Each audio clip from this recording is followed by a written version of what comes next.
Yes, my people, my very beautiful people, my is in contact with me and who will come in contact with me.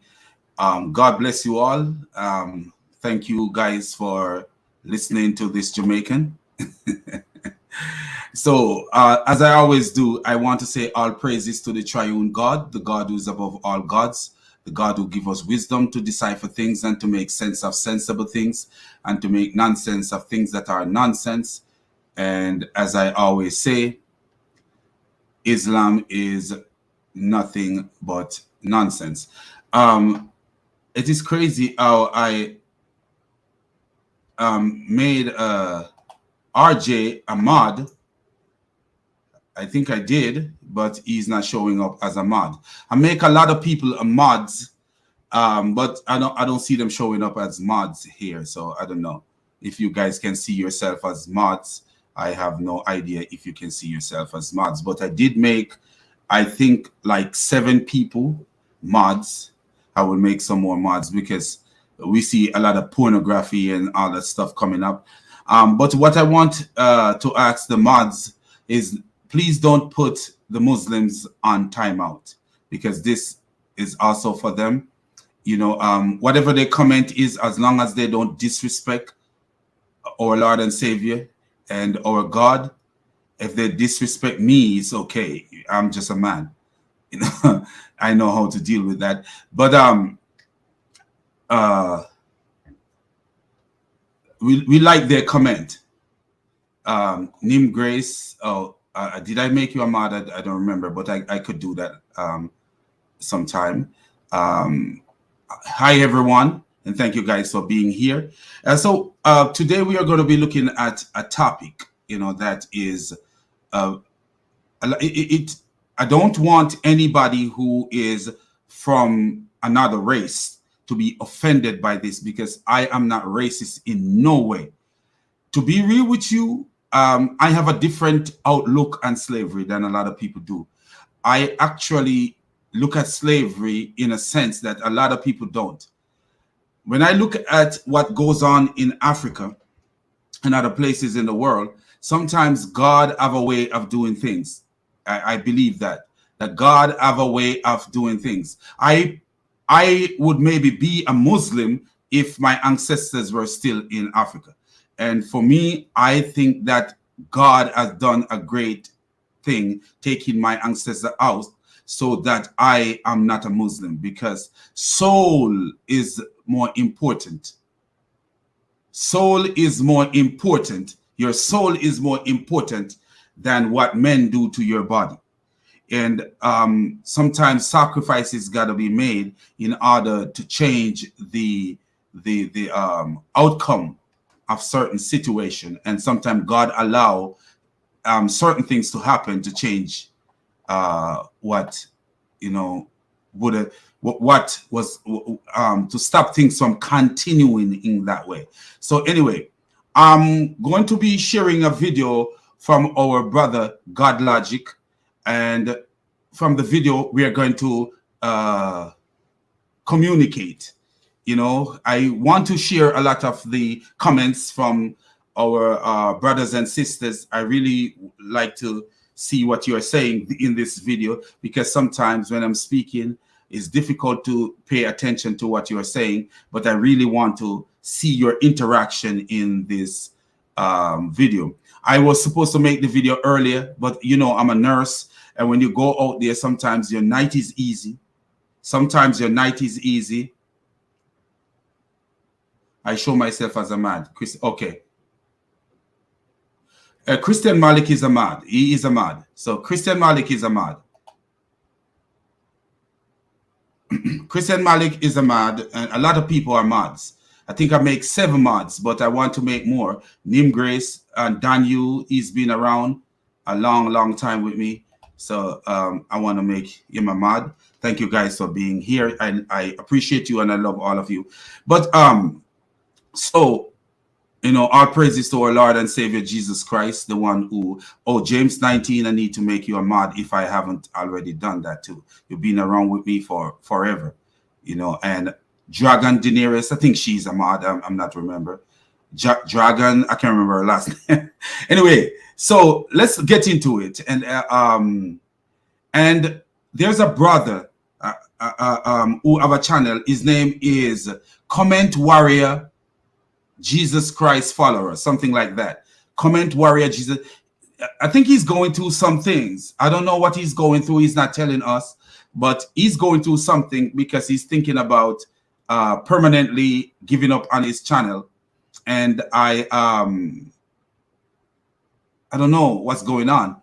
His channel, he do great job when he take videos from different channels and put them together and make. So I don't know what's going on with him. And sometimes the things that goes on in our lives, we don't want to let the whole world know about the things that are going on in our lives, because it's not only our family, because all Christians, we are family and we should help each other.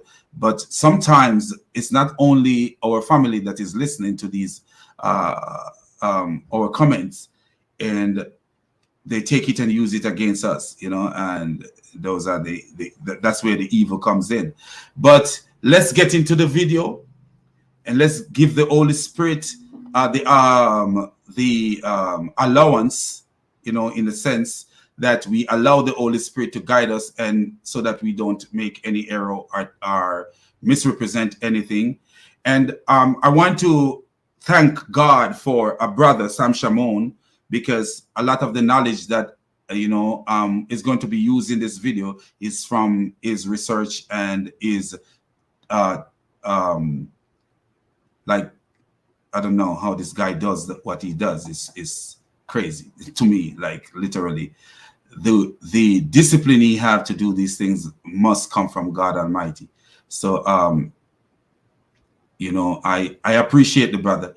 So, and the one thing we remember, the Muslim will ask you, did that come from Sam Shamon? Did that come from, whether it come from Dr. Seuss, as long as it is truthful and from Islamic sources, it can be used against these Abduls, can be used against Islam. So let me show you something. Let's get into the video so we can talk about it. It took me some time to get this mod thing going, but as soon as I got it going, I realized there was another way to do it. I was doing it a way where you type the name in, and sometimes the person doesn't show up. But then there's another way where you could click beside the person's name, and it will tell you delete the person, put the person on timeout, or make the person a mod.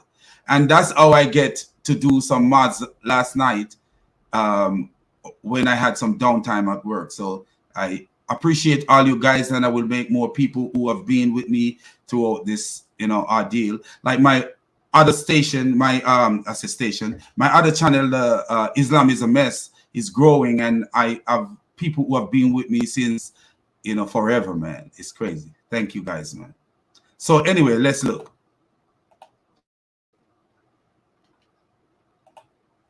Okay, so here we go. We want to start like somewhere right here where everything starts, like there. Get to it. I'm waiting. We're waiting for more of your Muslim brothers. Bruh. And just get right to it. They'll come. Don't worry, man. Just are y'all afraid of this work or what? Can we read some Exodus? They are turkey for the left shoulder. So this is a Muslim called X, very cocky and think that he is knowledgeable, and that's the way you realize with these Muslims, very cocky and believe that they know what they're talking about. It was so crazy that I've been talking to a Muslim. His name's something like Mohammed Khan or something Khan, and on YouTube. And because I have this podcast coming up about slavery, he decided, let's talk about slavery. And he just spamming all over the place without any context behind anything that he says. Like, because you take a verse out of its context and you post it there without telling what the surrounding context is saying, or what the Torah teaches about these things. Then at the end of the day, it looks like it's so bad, and your religion is better than what this teaches. But then when you go down into the nitty-gritty and reveal the overall context, then you realize, like, whoa, then they jump from one thing to another thing, from man worshiping to this worshiping and that. When you show them that their God is nothing but a man, then they jump to something else, and all over the place like a frog. Man sells his daughter as a servant. I want to know, why would a man? Yeah, explain it. We haven't started yet. Hold on. So here. do you see how impatient and clownish these idiots are? A man sell his daughter as a servant. He jumped so fast. A man sell his daughter as a servant. The brothers have to check him because he can't wait to go, because that's what they do. If you ever notice, when you have a dialogue with a Muslim, I have a dialogue with a guy called Don Mohammed and Facebook, and when he see that I was beating up on him like Mike Tyson in his prime before he become a Muslim, Mike Tyson in his prime, you know what he did? I was beating up on him like my brother Tyson Fury. So I was knocking him out like Tyson Fury knock out people. And when he when he realized how much I was knocking him out, what he decided to do, make about 6 comments, and every comment is so long with all these Bible verses, all this stuff, all these different issues. Because what they decide to do is bombard you with things so that it looked like they win the debate when they didn't. So you know what I do? I took a couple of things of what he says from the first post, and I answer to those, and I write "to be continued." And since that, I haven't seen him. Because he realized you're not stupid to give up. You're just gonna show how stupid he is. And in the old thing I wrote, like, if I could easily refute these coming from you, what do you think I will do with the rest? And I write "to be continue" at the bottom, and he disappeared. Hold your horses, dude. We're waiting up. You guys missionary for Explain it. The best part is you don't get to run the room. No, but you guys are highly invested in some YouTube money. Why don't you get to it, man? Are y'all here for money or what? Come on now. And why these clowns believe that people make all this money from YouTube? Why do they believe that people make all this money from YouTube? I make no money at all from YouTube, none whatsoever. And I don't want to make any money from YouTube, really. But there are people who should make money from YouTube, but I myself, I don't want to make any money from YouTube. And if I do at any point make any money from YouTube, I don't want to keep the money. That's me. But there are people who take this as their lifeline, what they do. I don't. I go to work almost every day. This month is the least I work in the past 4 or 5 months, but yet still I've only been off from the beginning of this month. Today is the 9th. I think I've been off like what? I don't remember how many days I've been off, to be real with you. But this is the most I've been off in a lot of days. So, for me, I think I'm blessed. In nursing, you can make money. So I don't worry about making money. But there are people who should make money, like Sam Shimon, should make money. The research that brother does, he should make money. Why shouldn't he? Why? Gavin, to how many Christians? Bring all your Christians. Bring the Israelites too. This goes for the Israelites. Then this clown said, "Bring the Israelite." And with another voice, he will tell you that the Israelites are destroying the Christians. The Israelites are destroying this. And he said, this goes for the Israelite. because he's so cocky and so into himself that he believes that what he's gonna say is gonna destroy the Christians. And I'm gonna need you to mute up for a second while we set up this room. Can you mute me for just a moment? I'm doing something.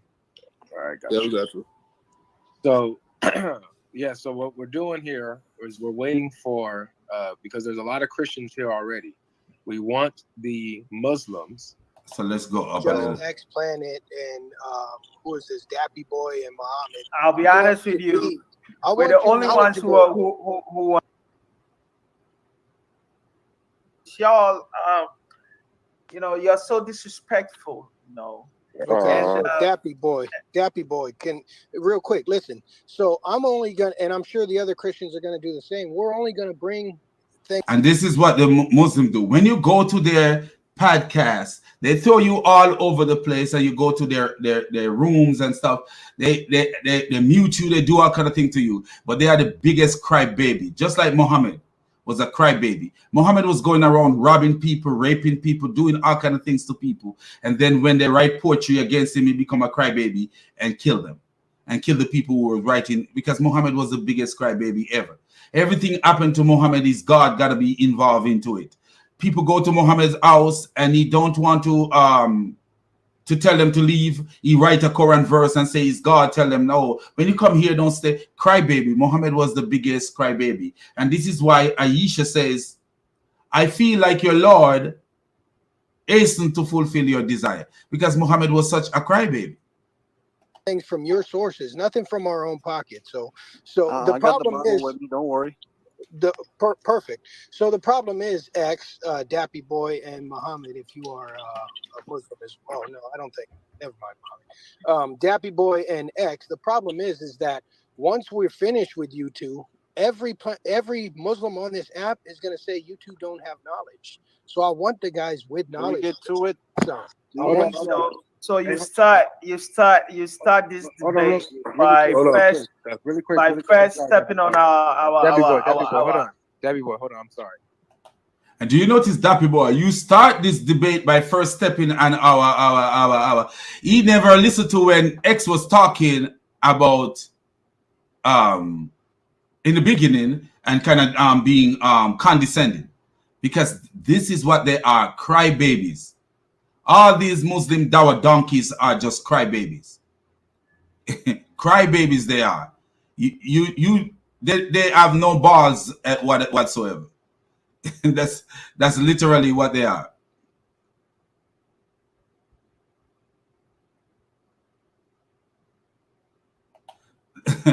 Literally, they make more money than any Christians will make.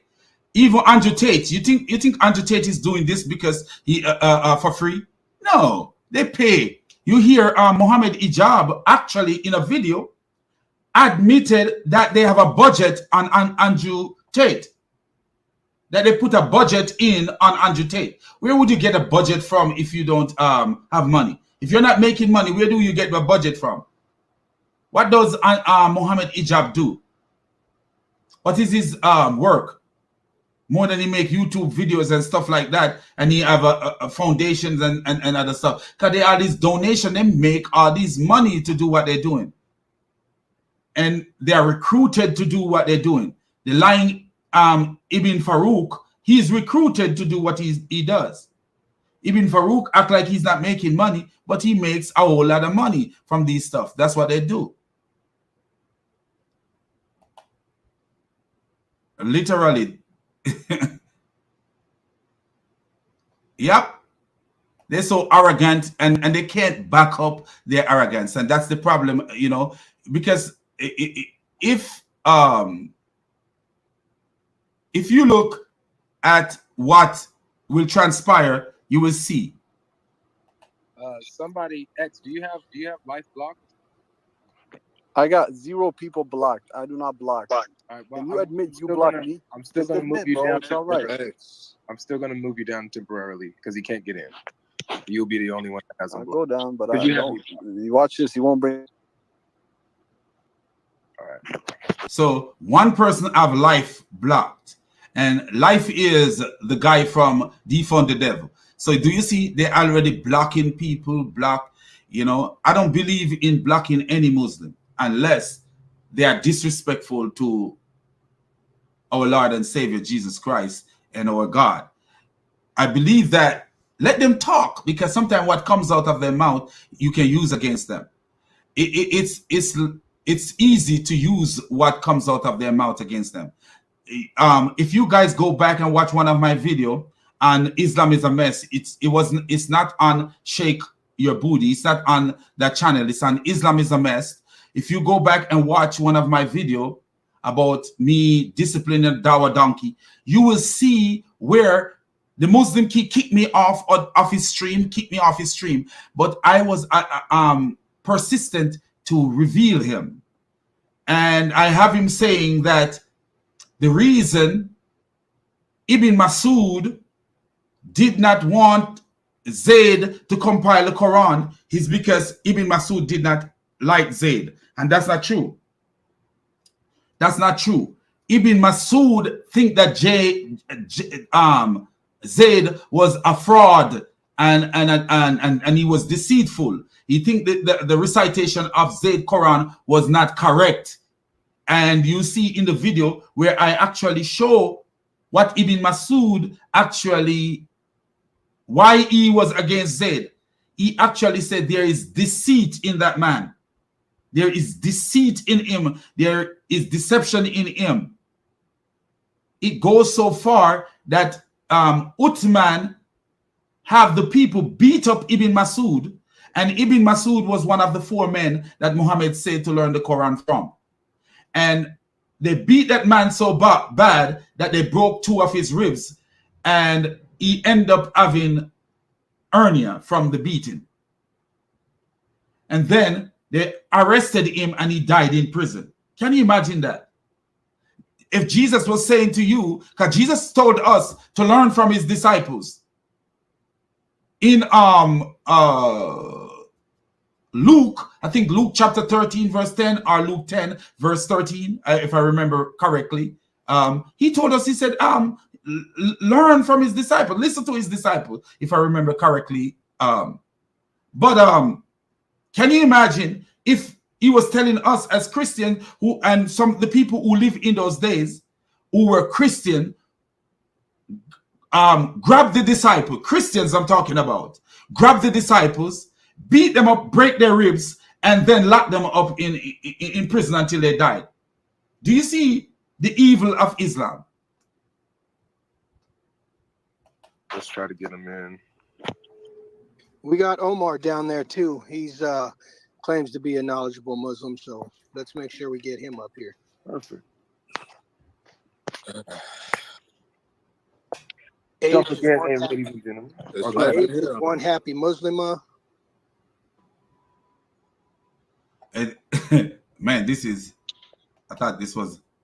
Go ahead and get this started. But I'm really, I mean, you're worried about the Hebrew Israelites. You should be worried about your Ummah, man. Where are they? Yeah. So he said the Hebrew Israelites are destroying the Christian because what he's doing, he think that the Hebrew Israelites are monolithic, that they all believe the same thing. There are many Hebrew Israelites who believe exactly what we believe. Exactly what we believe.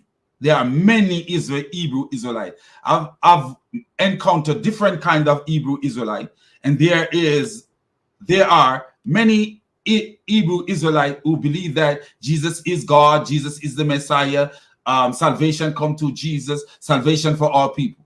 There are many of them. So I don't know what is wrong with this guy.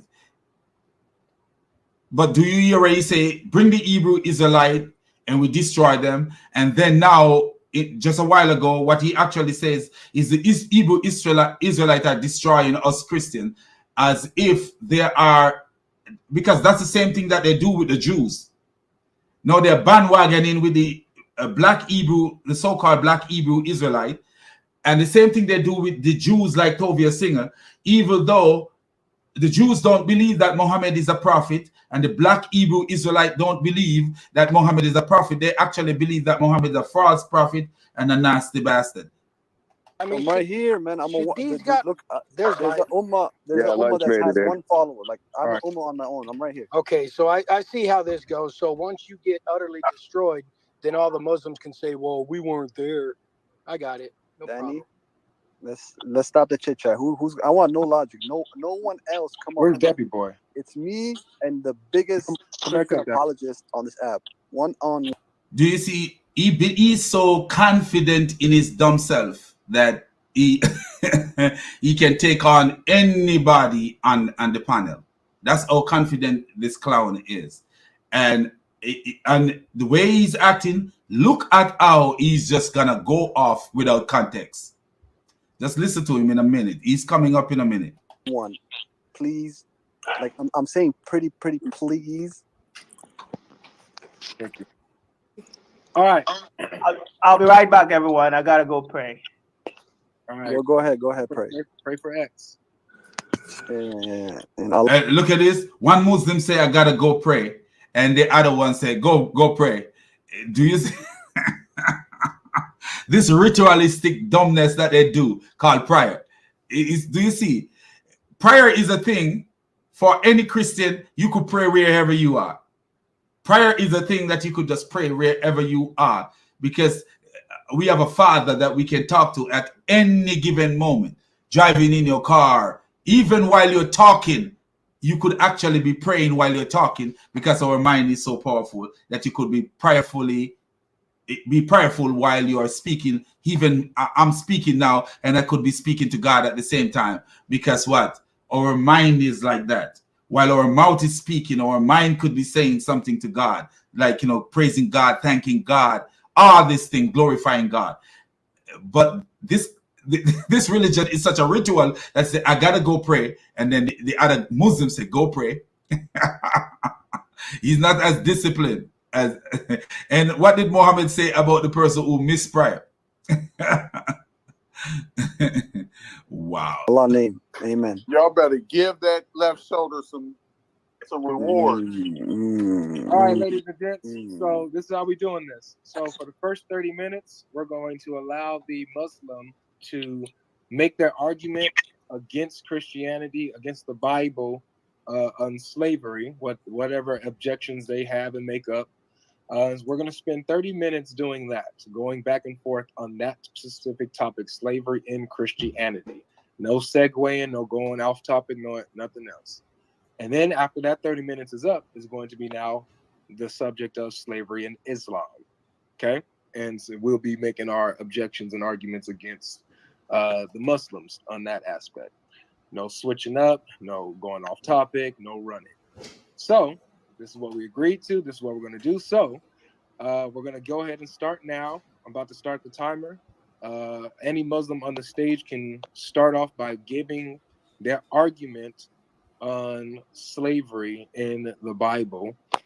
And let me go ahead and start the timer. We're going to start this right about... Hold up, Cass. Okay. Let's get it. First question, is slavery justified, like the person in the chat just asked or just stated? Is slavery justified? What do you mean by slavery? Shall I begin? Okay. The 10th commandment, Exodus 20, verse 17, and Deuteronomy 5:21 commands you people not to covet a man's slave. The Old Testament sets two standards for the treatment of slaves, depending on whether they were Jews or Gentiles. We've got Leviticus 25, verses 39 through 43. Says slaves taken from among the Hebrew people are to be treated well as if they were hired servants and be permitted their freedom in Jubilee year. Leviticus 25:44 is concerned with the treatment of Gentile slaves, bondmen and bondsmaids. Verse 44 says Gentile slaves can be bought and sold at will. Verse 45 Leviticus 25 verse 45 says that even their children are the perpetual property of their owners. It is silent as to any rights of Gentile slaves or whether they are to be treated well. Leviticus 25 verse 46 reminds that the Jews that slaves bought from among their own people are to be treated in such manner, implying that there is no such obligation for the treatment of Gentile slaves. Let's go to Corinthians chapter 7 verse 21 through 23. Paul asks slaves to be content with their Lord because they'll be, free with the Lord. So we've got in the Old Testament clear verses. You know, we've got the verses saying that, you know, you should sell your own daughter into slavery. We've got Exodus 21, verse 7 through 11. If a man sells his daughter as a servant, she's not to, you know, go free as a male servant does. Is that the way you debate? Is that the way you debate? Just jumping all over the place like a donkey. Is that the way you debate? Like there is no, he have no, he jump and he say, Paul says this and Paul say that. Just jumping from one thing to the other thing. This clown have no idea what Paul says. Like, you know, I just want to look at what Paul say about slavery. So that this idiot, just to reveal this idiot, what Paul say about slavery. I want you guys pay attention to what Paul says, because he went to Corinthians, and since he gone to Corinthians, we have to show you what Paul say about slavery. You know, because that's New Testament. New Testament, God, God with Jesus Christ, our Lord and Savior Jesus Christ, literally abolish slavery. Literally tell us there should be no slave. When you read the Bible, verses like, do unto others as you like them to do unto you. Matthew 7, verse 12. What is that telling you? When you read, love your enemies and pray for those who persecute you. Matthew 5, verse 44. What is that telling you, man? You know, what is that telling you? So let's show these people, you know, whoever of the Muslim will ever watch this. Let's show them what Paul believed about slavery. We are in the business of revealing things that Paul believed about slavery. Let's show. Paul, since he quote from Paul. And if you notice, when you're dealing with Paul, Paul is dealing with the reality of slavery. Like, you are dealing with the reality of slavery and you have no power. You do not have the power to abolish slavery. But you're living in the reality of slavery. Like a lot of the people in the United States who were living in the time of slavery, they did not agree with slavery. A lot of the folks living in the United States at the time of slavery, they did not agree with slavery. Don't believe that all the people living in the United States during the time of slavery agree with it. There were many people who were buying slaves but treating the slaves as if they were not slaves. But the reason they buy them, because that is the only way they can have control over the way that they are treated. Because if I say, for example, I was living in the time of slavery and I was white, and I see slavery as an evil thing, but I want to help. How do you think that I could help? The only way I could help is by owning slave myself. And how do I treat the slave is a different thing and a Christian perspective. Because let me show you what Paul said about slaves. Do you see where we are at Ephesians? And the Muslim will only, if they read in Ephesians, they will only read Ephesians 9 verse 5 and stop there. But let me show you what Paul says about slavery, since he quoted Corinthians, and that's written by Paul. That's Paul's writing, that's Paul's saying. So let's look at what Paul says. Paul says in Ephesians 9 verse 5 to 9, slave, obey your earthly master with respect and fear, and with sincerity of heart, just as you would obey Christ. Just as you would obey Christ. Remember that. Bear that in mind. Just as you would obey the Messiah. What does that mean? Means in a way that is godly and decent. Because what? Jesus did not demand sex from no woman. Jesus did not demand what Muhammad demand from no man. Jesus did not allow a man to stab a pregnant woman, a pregnant slave, in their stomach and get away with it. Muhammad did that. Muhammad allowed a blind man to stab his pregnant slave, pregnant with his own baby, into the stomach and got away with it. So when he said, just as you would obey the Messiah, just as you would, how would a Christian obey the Messiah? A Christian would obey the Messiah in a godly manner. Because what? If you are doing something ungodly, then that's not the way you would obey the Messiah. So these are the things that you got to bear in mind.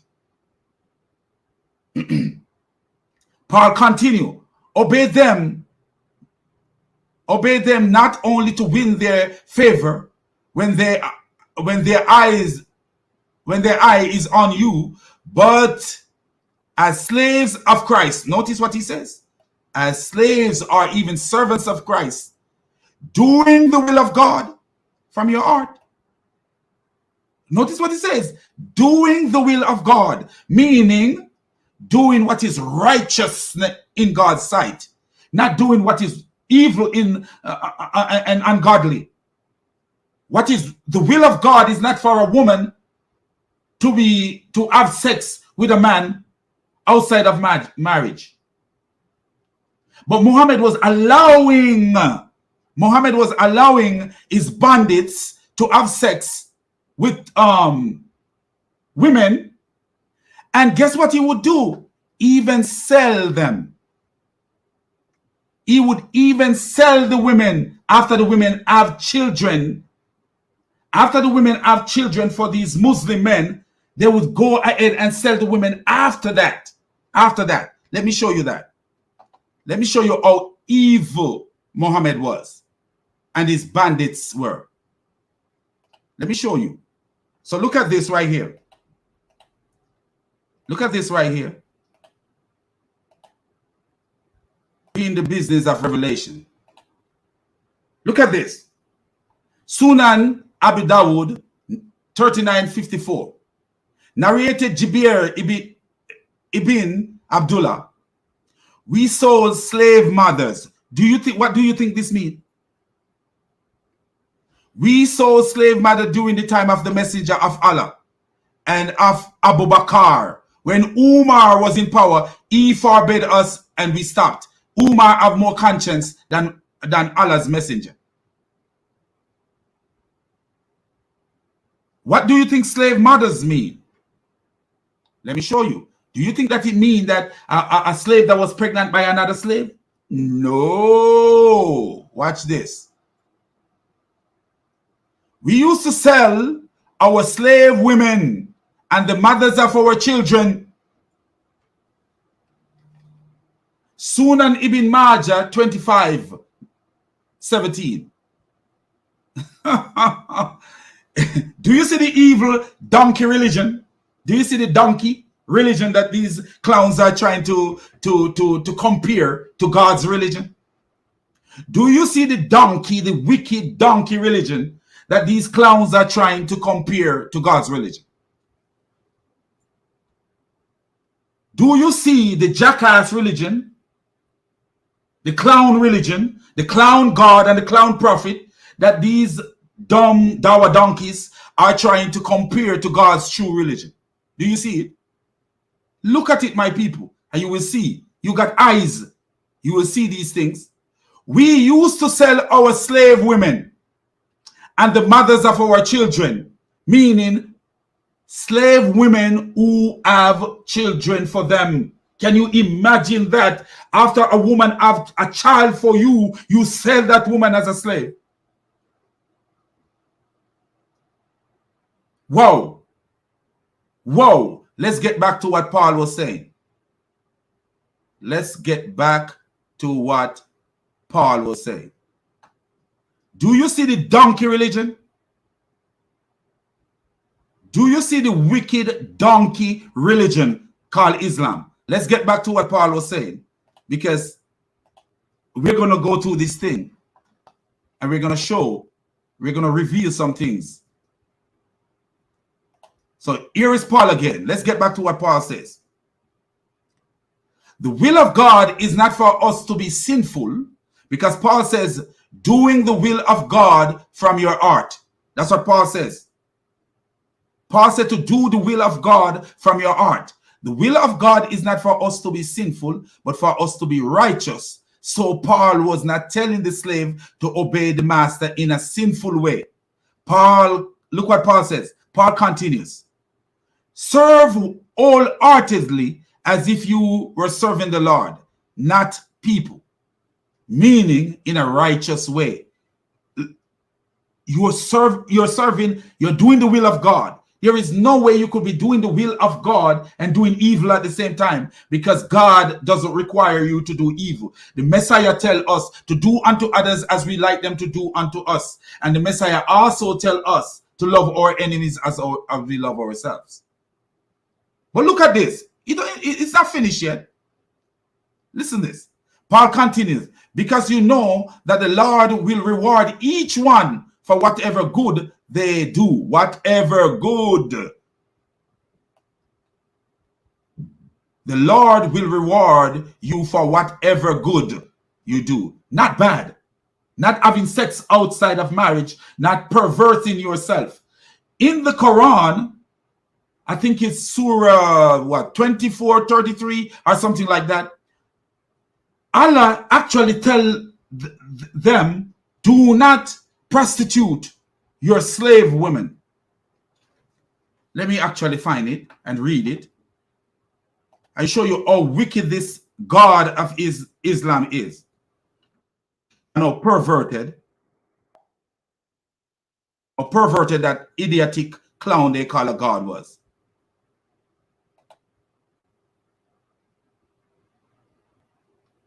So let's get back there. So let's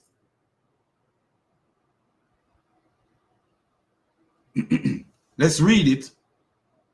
Let's read a part of it, because it's a kind of longer verse. So let's read a part of it. So where we start at. Yes, and do not compel your slave girl to prostitution. Listen to this. Do not compel your slave girl to prostitution. Sounds so good. So beautiful. If they desire chastity, to seek thereby the temporary interest of this worldly life. Sounds so good. But notice right here, if they desire to be to remain in chastity. That kind of sounding crazy anyway. But listen to this. And if someone compel them, then indeed Allah is, after their compulsion, forgiving and merciful. So if you compel a woman to be in prostitution, after that, Allah will forgive you. And this is Surah 24, verse 33. Do you see the evil? Do you see the opposite? Paul is telling you to do the will of God. And the will of God is that you should not commit sexual immorality. But look at the opposite of Allah. If you force a slave woman into prostitution, then after that Allah will forgive you. And look at this again. Let's continue with Paul. Paul was telling the slave to do what is good in the sight of God, not what is bad or unrighteous. Paul says, serve the master like you serve Jesus, in a righteous and decent way. Jesus was not asking to have sex with anyone. Like you serve Jesus means just as you serve Jesus. Just as. Identical to how you serve Jesus. In whatever requirement you are supposed to do as a slave. But the slave, you're not supposed to be indulged in sexual act. Let them. The slave master can rape a slave. Yes, because they a person can force themselves on somebody and rape them. But guess what? That's not the will of God. And you did not agree with that. The slave did not agree with that. But if the slave is going around sleeping with the master, that is adultery, because the master have a wife and the master, and they're not married. The slave is not married to the master. But because of the evil of man, the slave may be raped, but that's not the slave's desire. Do you see that? Jesus wasn't going around raping anyone either. Muhammad did. And writing, look at this. And writing Quranic verses that make it okay to capture and have sex with slave. Look at this. This is about Muhammad. Listen, Muhammad. Listen from this. Muhammad wrote Quran 33 verse 50 to 51, giving himself the right to more women than anyone, cousin, aunt, wife, slave girl, etc. His God was a pimp supplying, so that Muhammad may have no discomfort. Literally, this is what the Quran says. So that you will have no discomfort. So give you all the women in the world and you will have no discomfort. What a stupid God that was. Isn't that a stupid God? Do you believe that 20 women bring more comfort than one woman bring? No, it doesn't. When I used to write poetry, I wrote a poem, which I can't share with you guys because it's published. And I don't want nobody to know who I am, so I can't share that with you.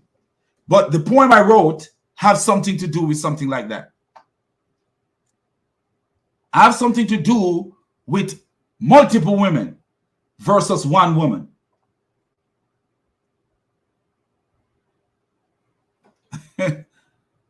It's crazy. And this is actually what the Quran says. Muhammad was walking around town with semen stain on his clothing. And here is the citation. Muhammad was walking around with semen on his clothes. This man have 9 to 11 wives and many slave girls that he slept with. Visible semen stain on his clothing, but his God was still worried about how many vaginas he have. I hope there is no children watching. His God was still worried about how many vaginas he have, to the point where his God is giving him more women than anybody else. We're telling him, oh, right there is a Quranic verse that is written, giving him more women than anyone.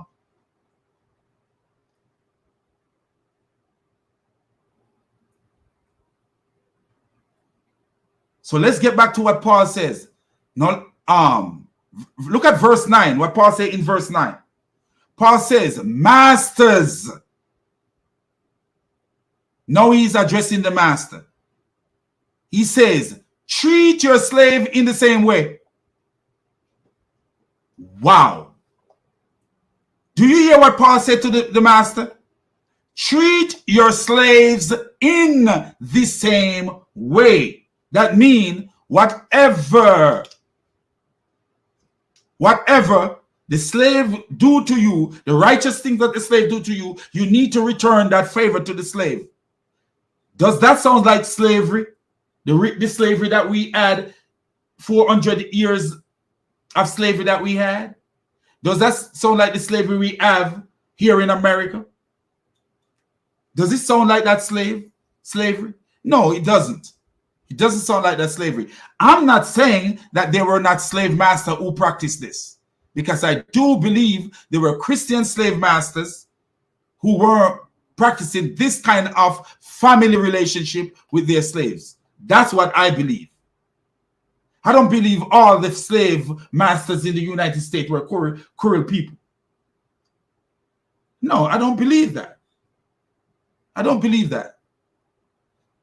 You know, when you pass some people, I already talked to some people, like my neighbor, when I talk to her and see how accommodating and nice she is, that's a human spirit, you know, that's a real human spirit, that innate spirit from God Almighty for us to be kind to each other in that way. So for me to think that every slave master in the United States was mean and evil and beating their slaves, I don't believe that. I don't. I believe there were family relationship with some slaves that some slave master have with their slaves. And this is the advice of Paul, that the master treat your slaves in the same way. That's what Paul says. Read it yourself. Verse 9. He told the slaves how to treat the master with godly, serve them with godly, and don't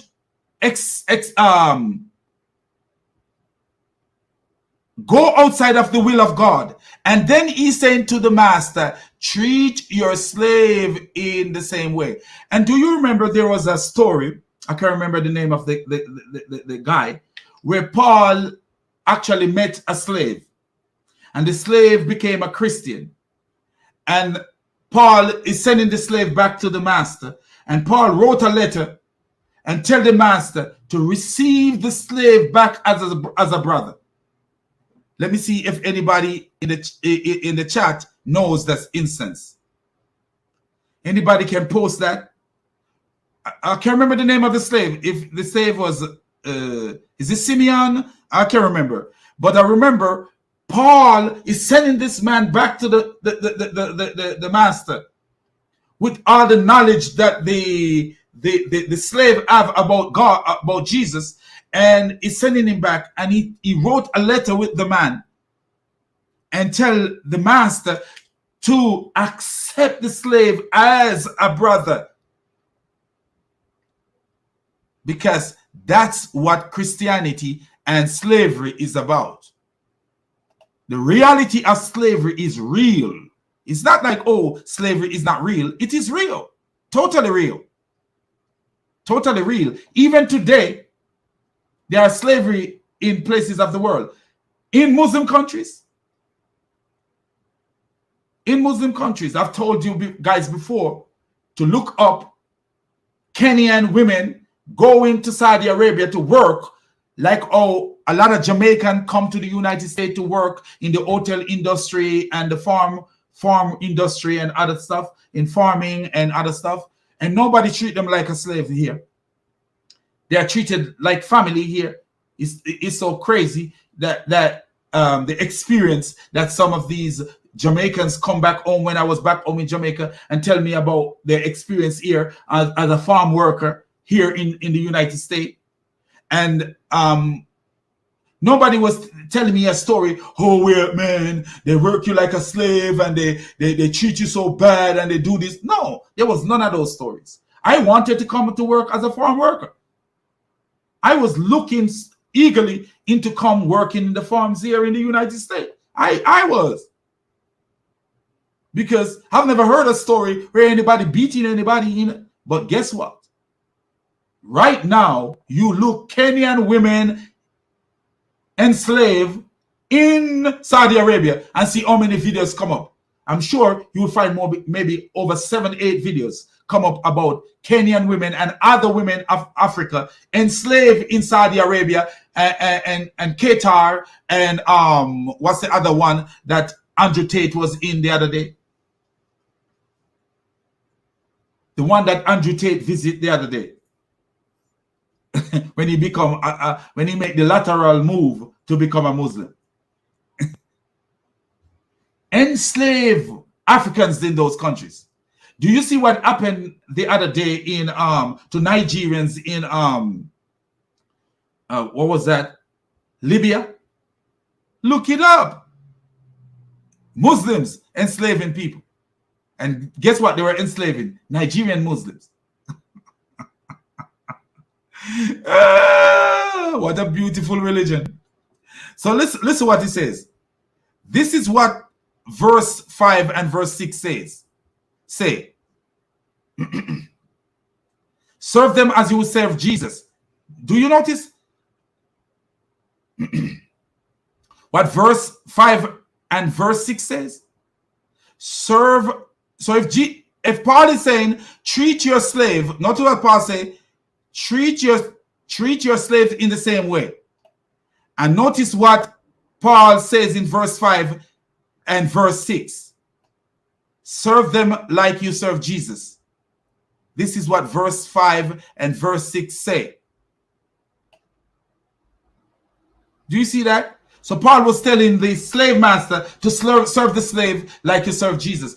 Does that sound like slavery? No, it sounds like a family affair. Circumstances put people into a certain situation where they become slaves. And Paul is telling the Christian slave masters how to treat the slaves. The Christian slave masters, he's appealing to them. The Christian slave master, he appealing to them. He appealing to the Christian slaves, and he appealing to the Christian slave masters. He says, hey, serve your master like you serve Jesus. And then he said to the slave master, serve your slaves like you serve Jesus. Why? Because he says, treat your slaves in the same way. Treat the slaves in the same way. So I don't know why this Muslim is mentioning Paul's writing. Notice what Paul says. Continue. It didn't stop there. Paul says, do not threaten them, since you know that he who is both their master and yours is in heaven, and there is no favoritism with him. So if you're not to threaten them, that means you're not to beat them, you're not to have sexual intercourse with them illegally against the Messiah's law that is written in Matthew 5, verse 28 to like 31. Do you see? And this is the conclusion. This was to be a family affair, as Messiah told us. In everything, do to others as you would have them do to you. Matthew 7, verse 12. So I don't know why he mentioned Paul writing. Because these idiots, dour donkeys, what they do, they take the Bible out of its context. They take the Bible out of its context. If you're going to quote what Paul says, you need to quote Paul within the context of what Paul is teach. This is literally how you approach the Bible. And thank you guys for being here.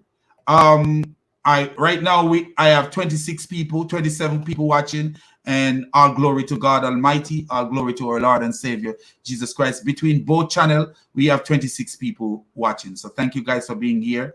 And after this stream, I'll make some more mods because it's good. Have so much, guys. I appreciate you guys. So let's get back to this video, and but I just want to show this idiot why this idiot is spamming verses all over the place and quoting Paul out of Paul's context. She does not please the master who has selected her for himself. He must let her be redeemed. He has no right to sell her to foreigners because he has broken faith with her. If he selects her for his son, he must grant her the rights of a daughter. If he marries another woman, he must not deprive the first one of her food. Hey, I want you guys to pay attention. Do you notice what he says? If he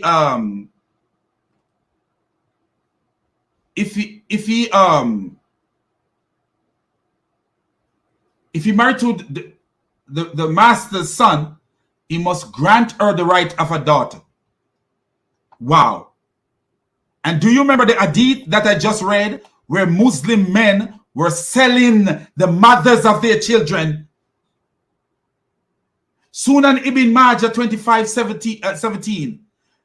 Jabir bin Abdullah was heard to say, we used to sell our slaves or slave women and the mothers of our children when the Prophet was still living among us. And we did not see anything wrong with that. Oh, wow. Can you imagine? The man is saying that we did not see anything wrong with that. Can you imagine the conscience of those people? How dangerous these conscience of these people were. That they didn't see nothing wrong with selling the mother of their children. Wow. You didn't see nothing wrong with selling the mother of your children. Wow. What a beautiful, beautiful religion.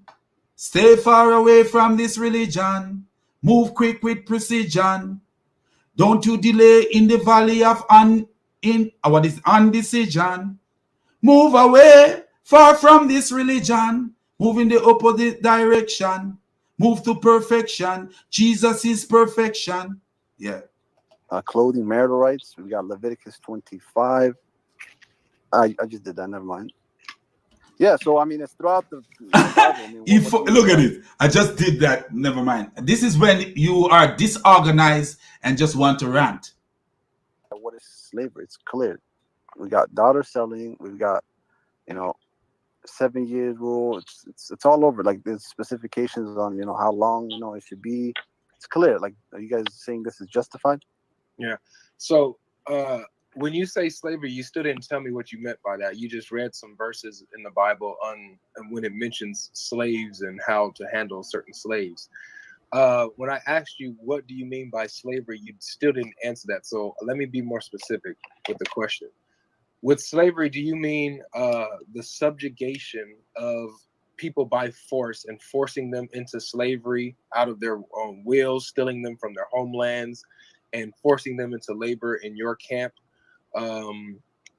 Or do you mean indentured servitude, people giving selling their own service to house them?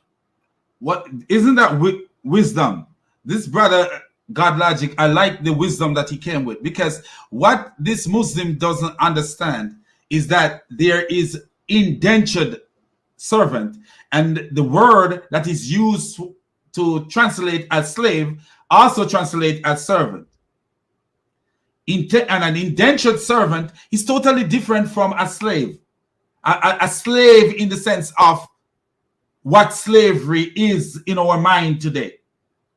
Because the Chinese and the Japanese, they came to America as indentured servants.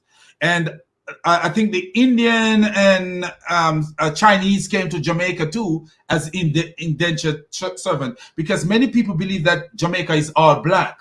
It's not. Jamaica is not an all black place. The motto of Jamaica is out of many, one people.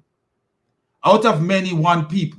That's what the motto, like in America, it says, in God we trust.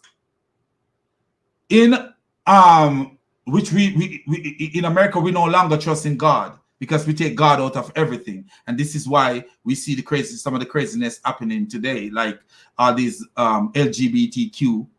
I'm putting on my shoe. Do you see what I do? Anyway, and all this craziness. But in Jamaica, the motto is out of many, one people. So we have all kind of Jamaicans. We have white Jamaicans that speak patois just the same way I speak patois. They can speak it. They actually have white reggae artists that speak patois just the same way I speak it. They have Indian from India who are Jamaicans. You have Chinese Jamaicans, Japanese Jamaicans. They're all kind of Jamaicans. So it's, a lot of people don't know. It's just that majority of the people is black, are black. That's just it. But indentured worker and a slave in modern language is different. Themselves for a job, for shelter and structure of home, a wife servant, as you read. Is that what you mean? Like, what type of slavery are you talking about? See, I like to stick to scripture. I don't like speaking for my own. Even with Islam, do you see that? This dummy is. He like to stick to scripture because what? You don't have a brain to interpret what you read because you're taking things out of context. And this is why I call them Dawa donkeys, because they don't use their brain. They don't use their brain. They spam verses without using their brain to decipher what the context mean. And this is why I start this podcast every time, or end this podcast somewhere in the podcast. You can find none of my podcasts, you know, that I don't say, you know, since I start this saying, that I don't say, all praises to the triune God, the God who is above all gods, the God who gives us wisdom to decipher things. If you can't decipher something, if you can't look at things and take it within its context, then guess what you are? You are just like a stone, like the black stone that these clowns are kissing, like they would kiss their mama. They're just like a stone. Because what? A man without the ability to use his brain I'm not talking about a person who is sick.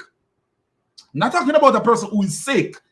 I'm talking about if a man who should be able to use his brain decide not to use his brain, guess what? He's nothing but a stone.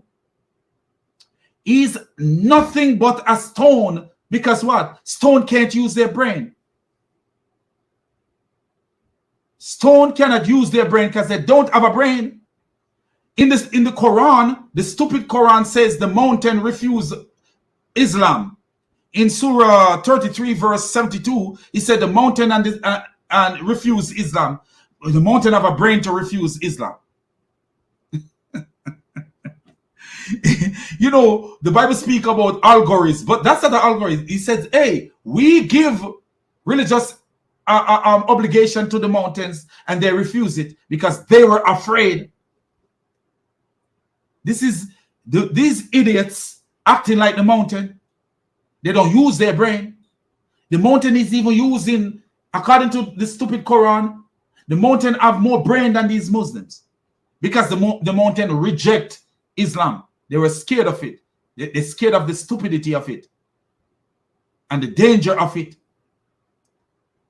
The mountain was what these idiots call Islamophobe. The mountains were Islamophobe. They're scared of Islam. Was it rational or irrational for them to be scared of Islam? If you read the Quran, read Surah 33, verse 72, and you will see what it says. The mountain was scared of that. You see these guys that they're not willing to use their brain. He said, I'm not willing to give my own this and that. Why aren't you willing to use your brain to see the context of things? You know, speak on my own desire. I quote references. So again, Exodus 21, verse 20 through 21. Anyone who beats their male or female slave with a rod must be punished if the slave dies as a direct result, but they're not to be punished if the slave recovers after a day or two, since the slave is their property. The slave, according to the Bible, is their property. Again, you're still not answering the question. Are you talking about slavery as in indentured servitude, or slavery taking and robbing someone from their homeland, kidnapping them, selling them as slaves, and things of that nature? Like, for example, the transatlantic slave trade. Is that what you're talking about, or are you talking about indentured servitude? Which one? Well, I wouldn't be silly enough to say the transatlantic slave trade is, because that's post when the Bible was written. It's post Bible, right? So I wouldn't. Do you see how stupid he is? God Logic asked him, "Are you talking like?"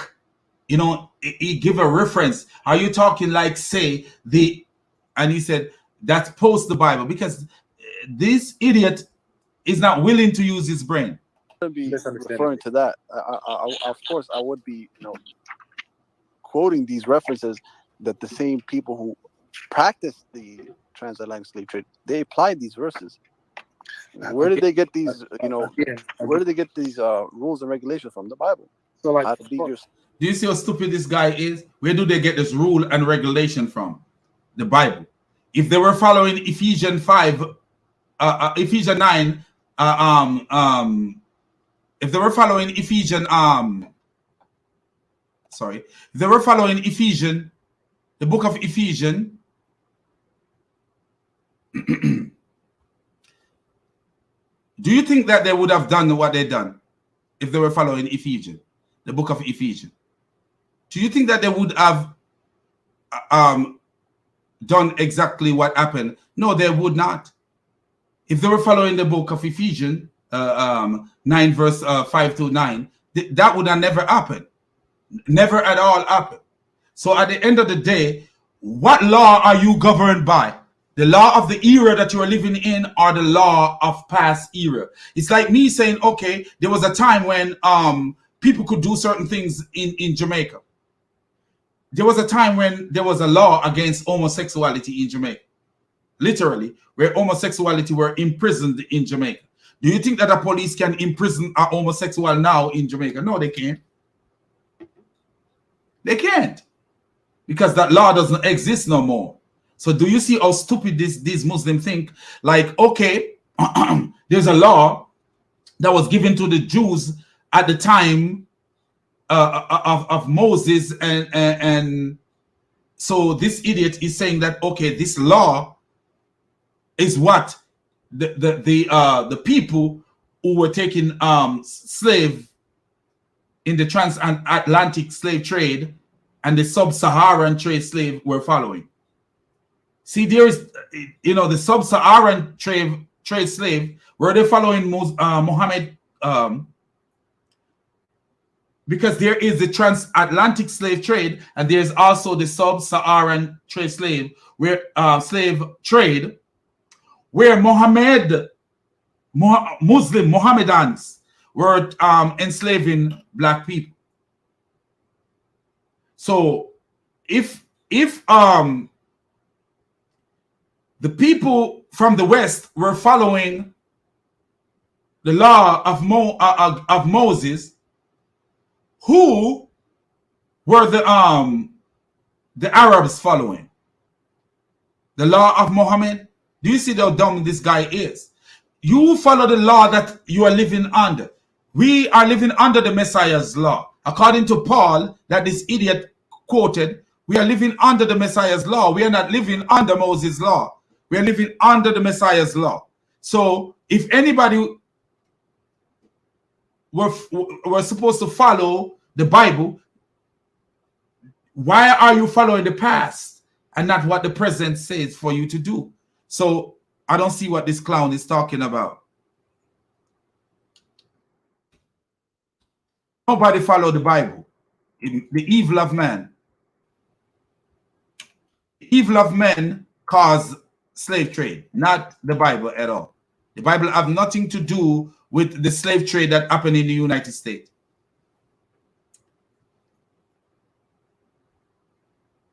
The Bible have nothing at all to do with what happened in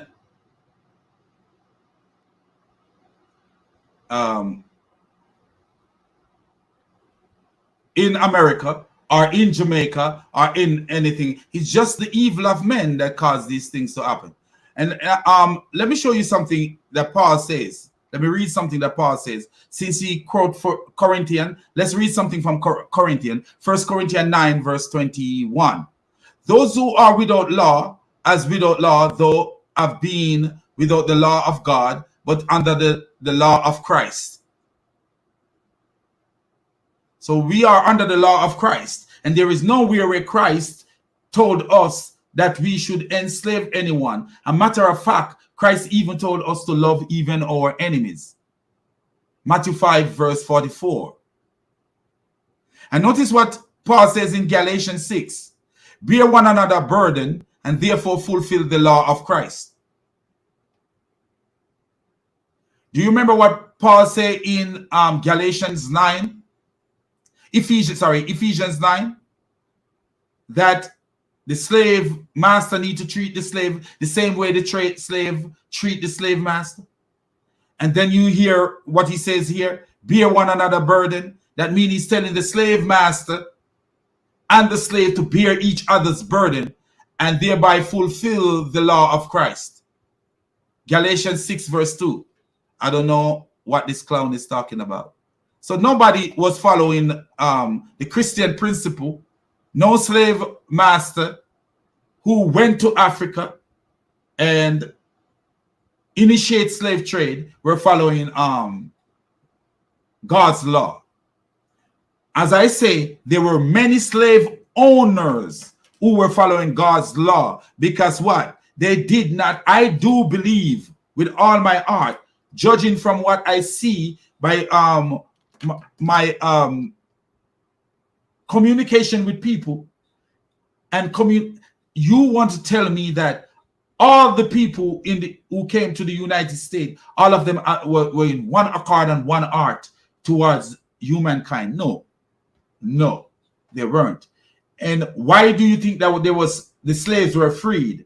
Because there were people who were against the treatment. And guess what this color of these people were? White.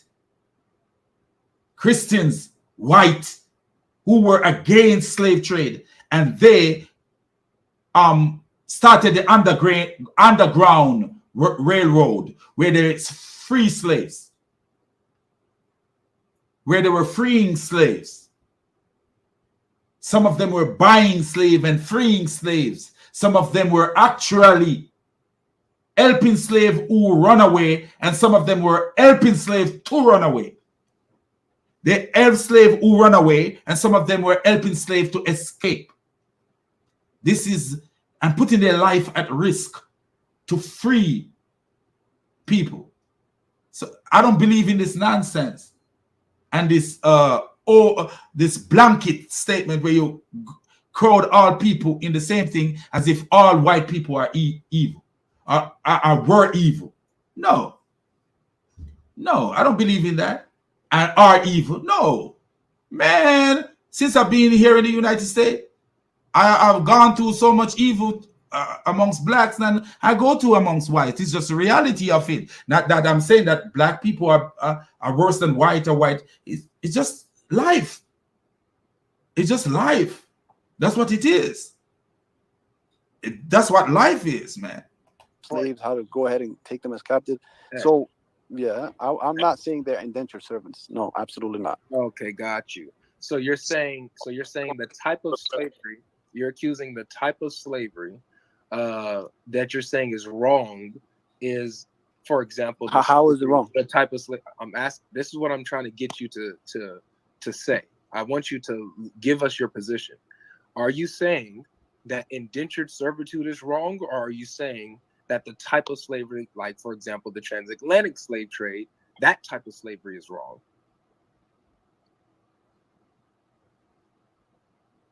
Like, for example, is it wrong to take someone from the... You have no brain, and this is what, when you're dealing with that, look at the question that God Logic just asked. That's an easy question to answer, but he cannot answer it because guess what? They are copy-paste artists.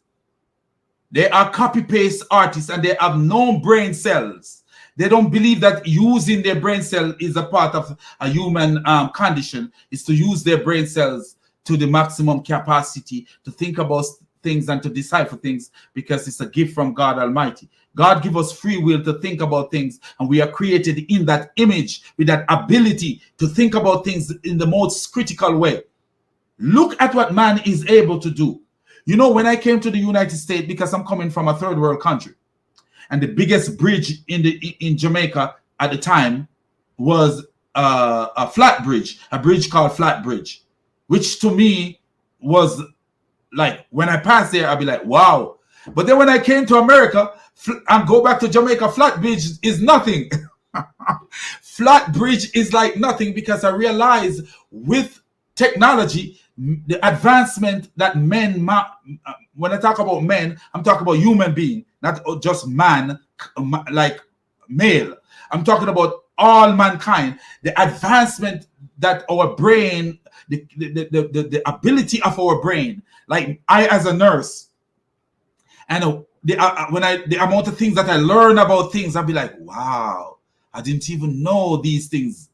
You know, when you're learning, and the other day I had to about months ago, so I had to renew my nurse's license, and you have to do these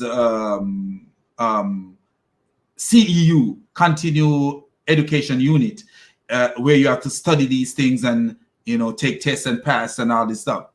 And I realized, like, dude, every time you look into something new is added, because knowledge is increasing so much. And I was like, wow, this is beautiful that we are learning so much how to take care of humankind, how to take care of ourselves. You know, but these clowns, they don't believe that they should use their brain.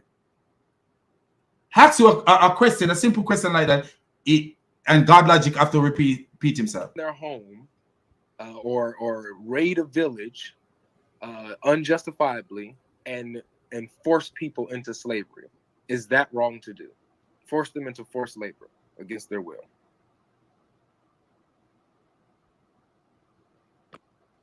In Jamaica, they would say kananapo.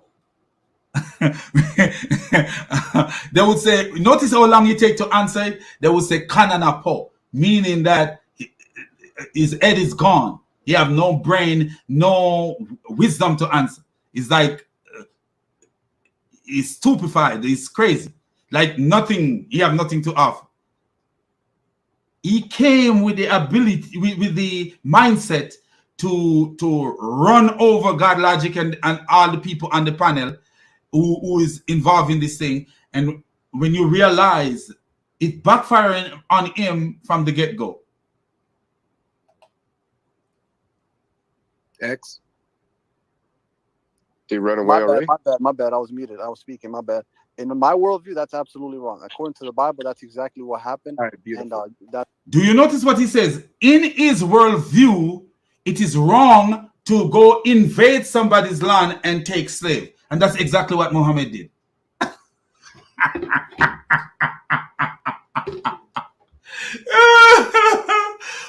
Do you see how much this is why I call these idiots? And even Daniel Ikikachu admitted that slavery is necessary. He said slavery is necessary. Slavery is necessary. We played before for you guys where Asim Al-Hakim says in what he said about 40 to 50 years, Muslim will be able to go and conquer the adjacent land. Muslims still have the mind to put people in slavery. They do. They do. They still have the mind to put people in slavery. They have that mindset. Right now, they do. Have the mindset to put people in slavery. But listen to him. In his worldview, it is wrong. that's why the transatlantic slave trade was justified. It was, beautiful. And it was race-based, clearly. Okay, awesome. So, all right. So we have a lot of claims being made here. So we have racial slavery being justified in the Bible. We have selling daughters into slavery in the Bible, according to X. All these kind of things. This is beautiful. But we finally. Well, what about an animal? Which one is according to you? One second. So we find. Do you notice they'll allow him to talk and they will ask him some questions? But you're gonna see the difference when the Christians are speaking, how they won't give you a chance to talk. We finally got an answer that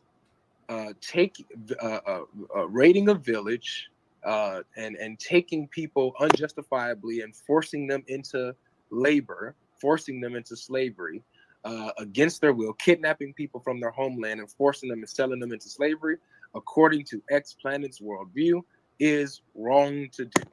Beautiful. I'm glad that you said. Can I back it up? You want? He realized now that what the problem is. He realized, he said, "Can I back it up?" And what he's gonna back it up with? Let's see. You want to backtrack? Back it up. I want to back it up with Leviticus 25. I mean, it says. No. Why are you getting? Look at him. We agree. We know what's in Leviticus 25. We know what's there, but he don't see, his dumb brain cannot see that he actually condemned Muhammad. His stupid brain, the head that he have, God, Jesus gave him a head to use in the correct way, but because this crazy fool decided not to use his mind in the right way, so he come with this double standard clownery and not thinking like, oh, I'm throwing my God under the bus. I'm throwing my semen covered prophet under the bus. This is the mindset of these Abduls. So let me look and see what people are saying.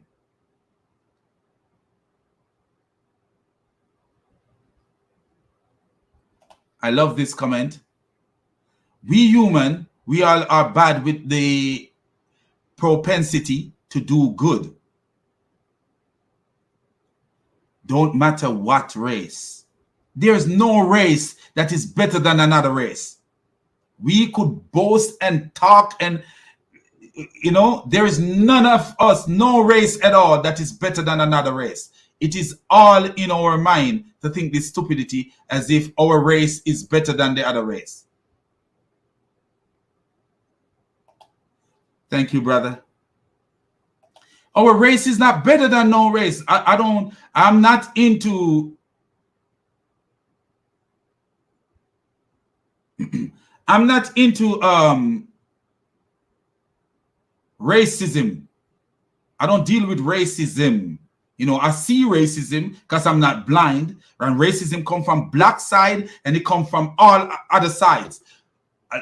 There's a lot of us have some form of racism in us that we need to get rid of, you know. But Dubai, yeah, that's that's the place. My Christian hijab, you're right. Dubai, that's the place. You're right.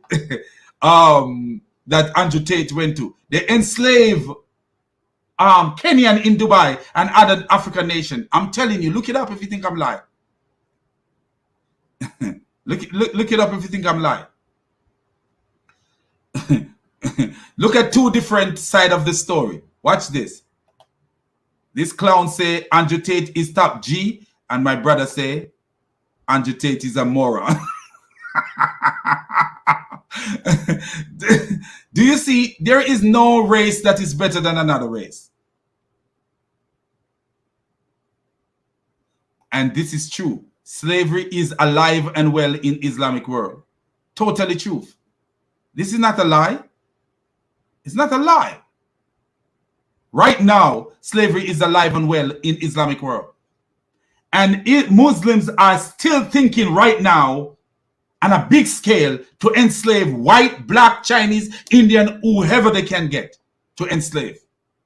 Even though China have nuclear weapon, America got nuclear weapon, Russia got nuclear weapon, who else? Korea got nuclear weapon. All these places that got nuclear weapon, and these clowns are still thinking that, hey, we're gonna be powerful enough one day to enslave people. They literally believe that. They literally believe that. It is against the Bible, though, and then you need to respond to these verses, not just keep asking. You're right. X, look, you've already quoted probably like 6 or 7 verses already. I just wanted to at least get your position first on your outlook on slavery and right, because quoting verses does not say what you mean, what you're talking about, so that we can know what we're addressing here. So we're addressing the type of slavery that happened during the transatlantic slave trade, basically kidnapping someone from their homeland, unjustifiably forcing them into labor and so forth. We're not talking about prisoners of war, like stuff like that, God's judgment. We're talking about going into folks' lands unjustifiably, forcing them into labor, kidnapping them from their homelands, and selling them as slaves, owning them as slaves. That's what you're talking about. That is wrong according to your worldview. I missed the last part, but according to the Bible, you are justified into going to other lands, nations, taking people from wherever they belong and enslaving them according to the Bible. Yes, all right, that's what I see. All right, cool. And the Bible didn't give no command. The Bible gives no command to any one at this time to go into no land and take no one as slave. No command at all. And no command during the transatlantic slave trade was given to anyone to go into no land and take anyone as slaves. During the time of the Messiah, no command was given to go take anyone as slaves. No command at all was given during the time of the Messiah. Muhammad came 600 years later and give command to take people as slaves. Cool. So can I take a 10-second call? I'll be right back. Literally 10 seconds. You can just hold it. No cricket sounds. I'm right here. All right. 10 seconds. Guys, I hope that you guys are taking notes and remembering what he said. He is against women being sold into slavery, right? And women and daughters sold into slavery. Can I say something? Can I say something? Right when I finish the recap. Brother Aiden, hold on. Yeah, right when I finish the recap, it's on you, A. So he said he's against women being given into slavery. That's wrong. Raiding villages unjustifiably and going in there and forcing folk into labor, going in people's lands, enslaving them. That's wrong. All of that stuff is wrong according to X. Go ahead, A. I was saying, why are you saying it like that, Logic? I hope you guys are taking notes. I hope you're doing this. I hope you're doing that. Are you okay with these verses? I'm so confused. Like, do you see their mindset? He's so confused. He's so confused. They are so dumb that they cannot see what God logic is saying. They believe that this is a one-sided thing. This is literally what they believe. Is it? It says slavery in the Bible versus slavery in the Quran. Isn't that what it says? Slavery in the Bible versus slavery in the Quran. Isn't that what the topic says here? Am I dumb that I don't see what the topic says? So if you are using double standard, this is what God logic is zooming in on. This is what God logic is zooming in on. And two Muslims, can you imagine? Two brain versus one brain so far. Because we don't hear Chris talking. We don't hear Donnie talking. And I don't know if Study to Show is a Christian. We don't hear him talking. We don't hear Pope talking. We don't hear these people talking. All we hear is God logic versus X. And then the guy called A came in and spoke. Two Muslims, and they can't see where God logic is coming from, because this is how dumb they are. They run themselves up into situation and they don't know how to reason. They have been spamming Bible verses all over so much that when it comes to reasoning, they don't. There is a guy called what's his name? Peter Van Polgis. Poelgest, I think. He claimed that he is a Noahide or something like that. When you're having discussion with him, he will copy and paste and keep copy and paste that have nothing to do with what you're discussing with him. He just want to find something that's almost similar to what you're discussing with him, and he copy and paste. So the other day I was talking to him and I said to him, I said, bro, can you stop copying and pasting and reason with your brain? So every time he copy and paste, I would delete it. I said, reason on the topic that we are dealing with. He couldn't. He could not, literally. He could not. And I realized, I said, wow, this is so bad that you reach to a point where you can't even reason with your own brain. And this is what social media and access to the internet will do to you if you don't use it in the correct way. Are you okay with all this? Like, we're going to answer in a minute because he said a lot of false things. Okay. We're just trying to get his. I'm going to wait for this to come back. We're just trying to get his position down so that we can answer him, accurately. Mm-hmm.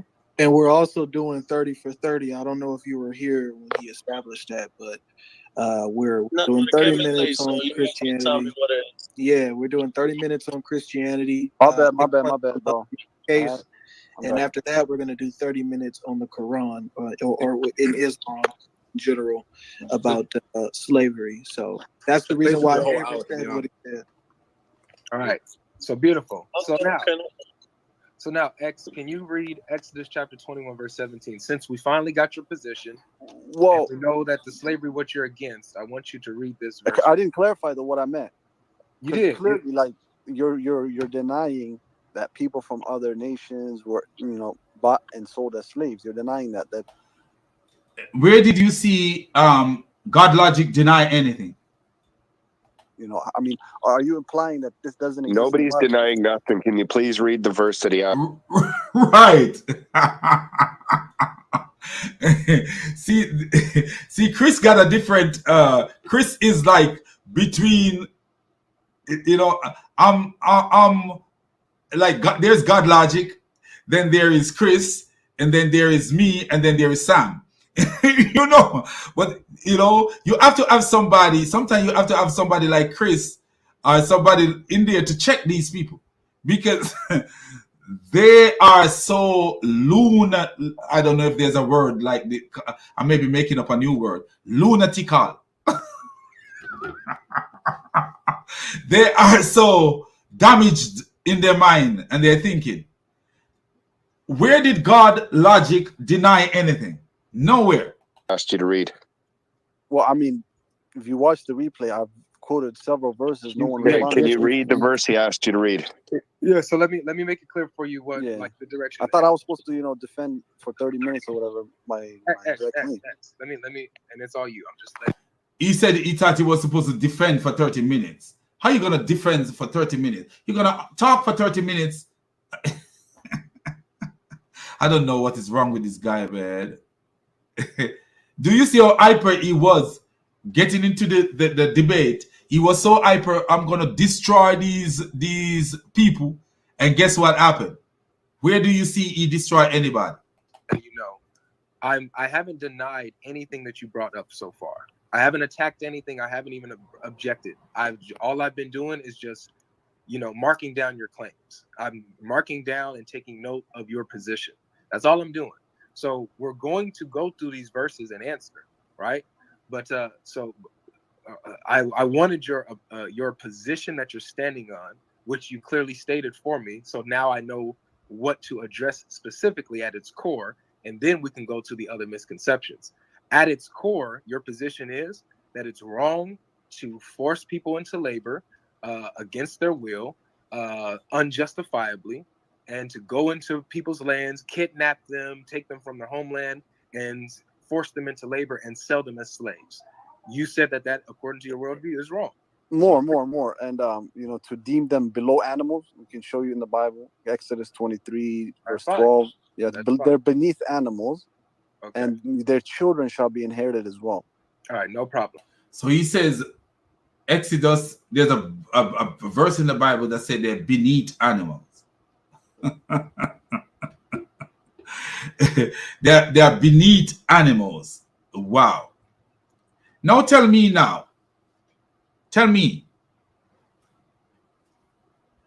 from what I read for you guys, where a man have a Muslim man have children with a slave woman, and he later sell the woman. Is that below animal to you guys? Isn't that below animal to you? Who is below animal in the situation? The Muslim man is below an animal. Literally, that Muslim man is below an animal. Because what kind of man is it that think that it is okay to have sex with a slave woman, have children with her, and then sell her as a slave? Don't you think that man, the mind of that man is below the mind of an animal? Yeah.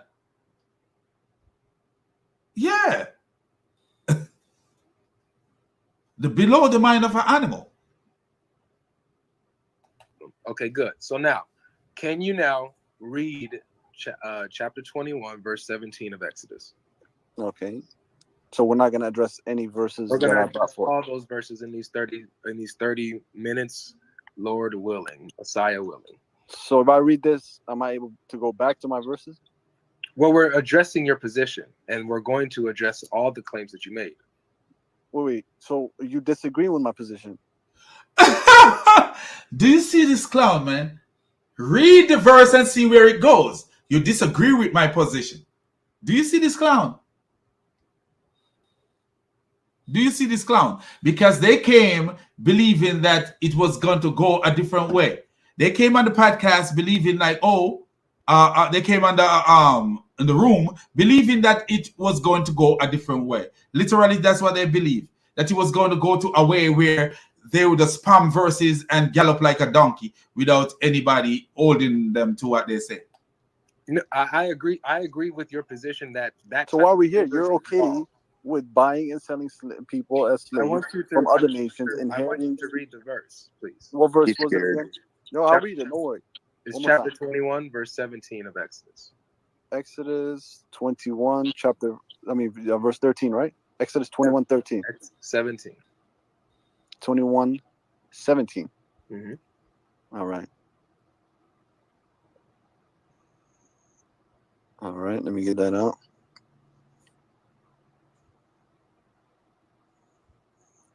Okay. Well, what Bible version you want? The one you have in front of you. Anyone who curses their father or mother is to be put to death. If people quarrel and one person hits another with a stone or with their fist, and the victim does not die, but is confined to bed, the one who struck the blow will not be held liable if the other one can get up and walk. 21:17. Exodus 21:17. Anyone who cures Exodus 20. Anyone 16. Who cures, Is it 16?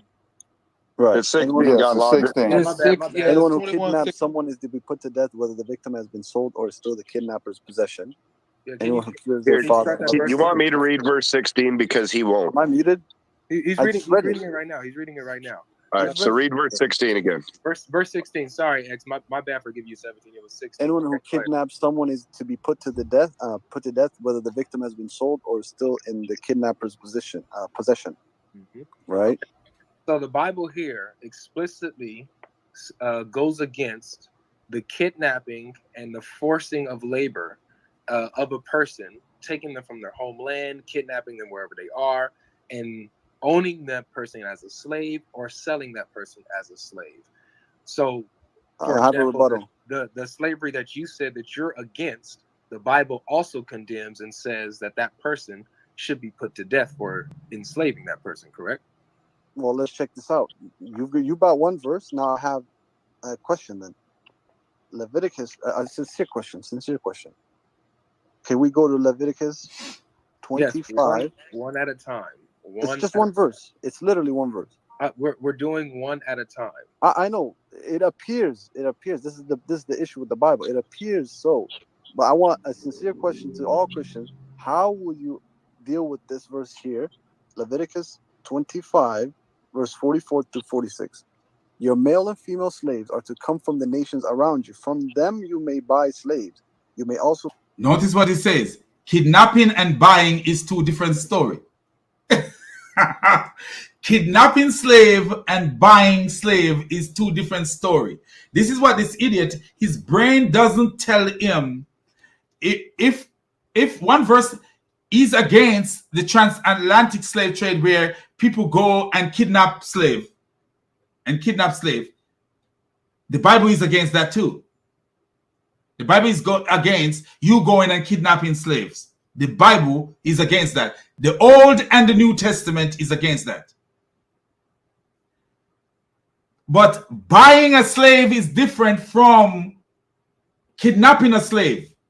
Because guess what? What a lot of people don't know, man, the way the mind of God works. And this is why me, as a son of a slave, the way I look at slavery is different from the way a lot of people look at slavery.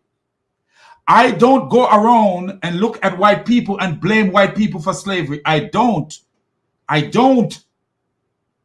You will never hear me coming from my mouth. Your ancestors enslaved my ancestor in this and this. Oh, you will never hear that from my mouth. Why? Because I believe that everything that happened because of God. Everything happened because God see that it worked. There's a verse that actually says what I want to say. Let me say. Let me see if I can find it.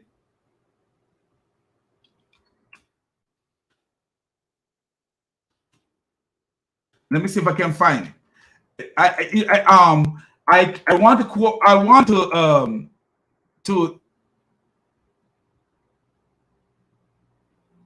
Oh yes, here it is. Romans 8 verse 28. Romans 8 verse 28. This is how I live. This is how I live. And when I look at slavery, this is how I look at it. And we know that in all things God work for the good of those who love him, who have been called according to his purpose. And if you look at other verses that correspond with this, we see where we believe that God allow things to happen for his own purpose. Even the evil things happen so that God's purpose will be fulfilled. I do believe these things. So you will never see me pointing my finger at a white person. Oh, you guys enslave us and have us. You will never hear me do that, because that's the stupidest way you could ever think if you are to call yourself a Christian. Because I do believe that God have a plan why he allows slavery. I do believe that, because most of us would be Muslim today. Most of us, if it wasn't for slavery, we would be stupid Muslims today. Yes, we would be dour donkeys today. I'm just being real. And when I say stupid Muslim, I don't want you guys to take me out of context. I'm talking about these dour donkeys. These dour donkeys, because the regular Muslim down the road, he don't understand, and she don't understand what this religion is about. She don't.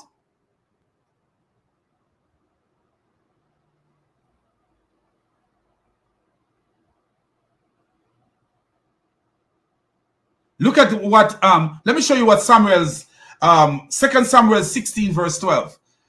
Listen to this. Perhaps the Lord will see my affliction and repay me with good for the cursing I received today.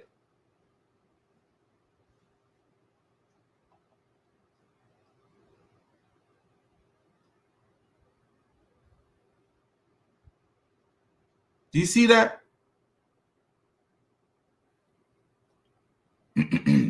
So I do believe that God have a purpose in everything. Every evil that he allow to happen is for a reason. It's for a reason. That's what I believe. And that's why you see I don't get into nothing in this dialogue about race. You will never see me in a dialogue attacking white people about slavery and all this stuff. Because for me, I believe that all race have been through slavery.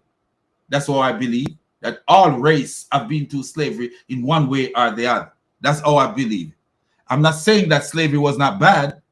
That's not what I'm not saying, because I'm not gonna look at things in a brash way like Kanye West do, because sometimes people need to look at what Kanye West is saying too. He may be using the wrong choice of words, but sometimes what he says is sensible. But I'm not gonna be like him and say, slavery was good and slavery this. No, slavery was bad. Taking people from their homeland into slavery was bad, but God allows certain things to happen for a reason. Because mental slavery and spiritual slavery is worse than physical slavery. Mental slavery, and that's why Bob Marley, whose forefather was slave, he says, emancipate yourself from mental slavery. None but ourselves can free our mind. Have no fear for atomic energies, because none of them can stop the time. And I do believe that mental slavery is the second worst. Why? Because mental slavery leads to spiritual slavery. If you can't use your brain, then spiritually you are messed up. And this is what happened to these Abduls. They don't use their brain. To buy some of the temporary residents living among you and members of their clans born in your country, and they'll become your property. You can what does it say here? Maybe this translation is off. You can will them to your children as inherited property and can make them slaves for life, but you must not rule over your fellow Israelites ruthlessly. I just want to know how these people are willingly going to come from other nations, and you're able to just buy them? Is there like advertising? Are you guys like, you know, do you guys have, you know, better air, better No, food? I can answer. Didn't Muhammad bought slave? Yes, he did. Muhammad bought slave. Muhammad even used 2 black slaves to pay for a white Arab slave. So I don't know what is this guy trying to sell here. You know, what is in his mind that is so grand that we can see? If people are selling slave, so for example, okay, let's look at this, my brothers and sisters.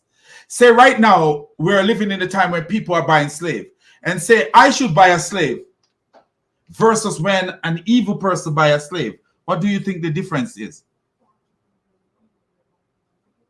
What do you think the difference is? If I should buy a slave versus when an evil person buy a slave. If the Hebrew Israelite should buy a slave versus when a pagan buy a slave. What do you think the difference is? So why would God not encourage the Jews to buy a slave? He should. If I was a white person with the mindset that I have right now, living in the time of slavery, I would work out as hard as I can to buy the most slave. Why? Because the way I would treat them is different from the way the others would treat them. So I would try to get as much as I can so that they can live a better life under my ruler and leadership. Under Paul's encouragement in Ephesians 9, verse 5 to 9, 5 to 10. Do you see that this Abdul is not thinking, like, why is it that God was telling his people to buy slaves?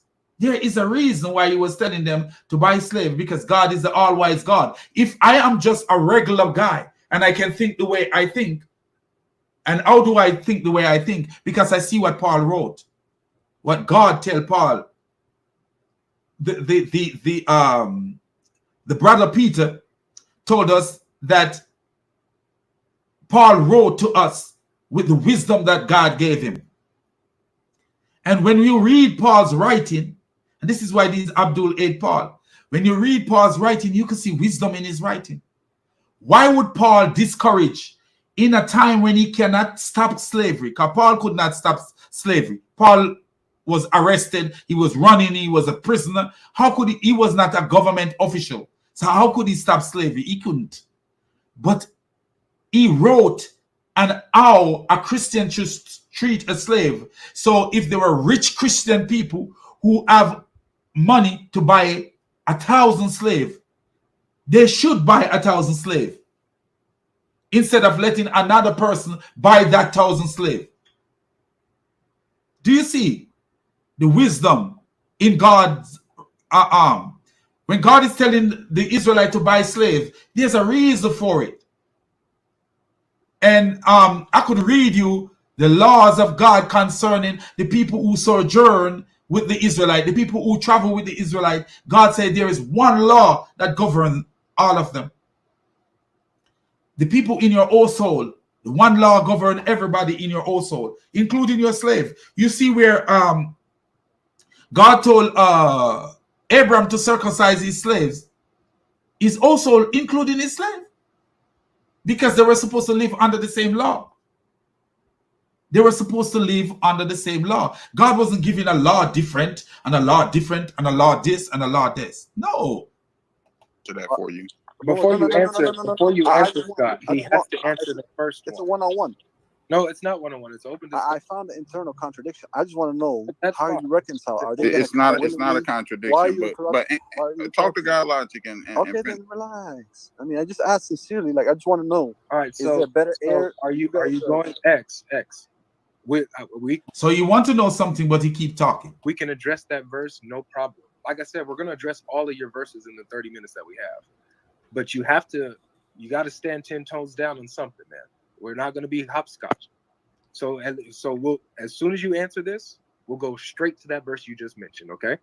So do you see that the verse, that the Bible condemns the type of slavery that's like the transatlantic slave trade, unjustifiably going into other people's land, kidnapping that person, and selling that person into slavery, or even being caught in possession of this person as a slave. Can I respond fairly without being interrupted? Just like the Bible says, "Hear, O Israel, your Lord our God is one." You then. Oh God, man, what is wrong with this stupid headless donkey? What is wrong with him? Answer the question. The Bible, they gave you a Bible verse to read where the Bible condemn you going to kidnapping people.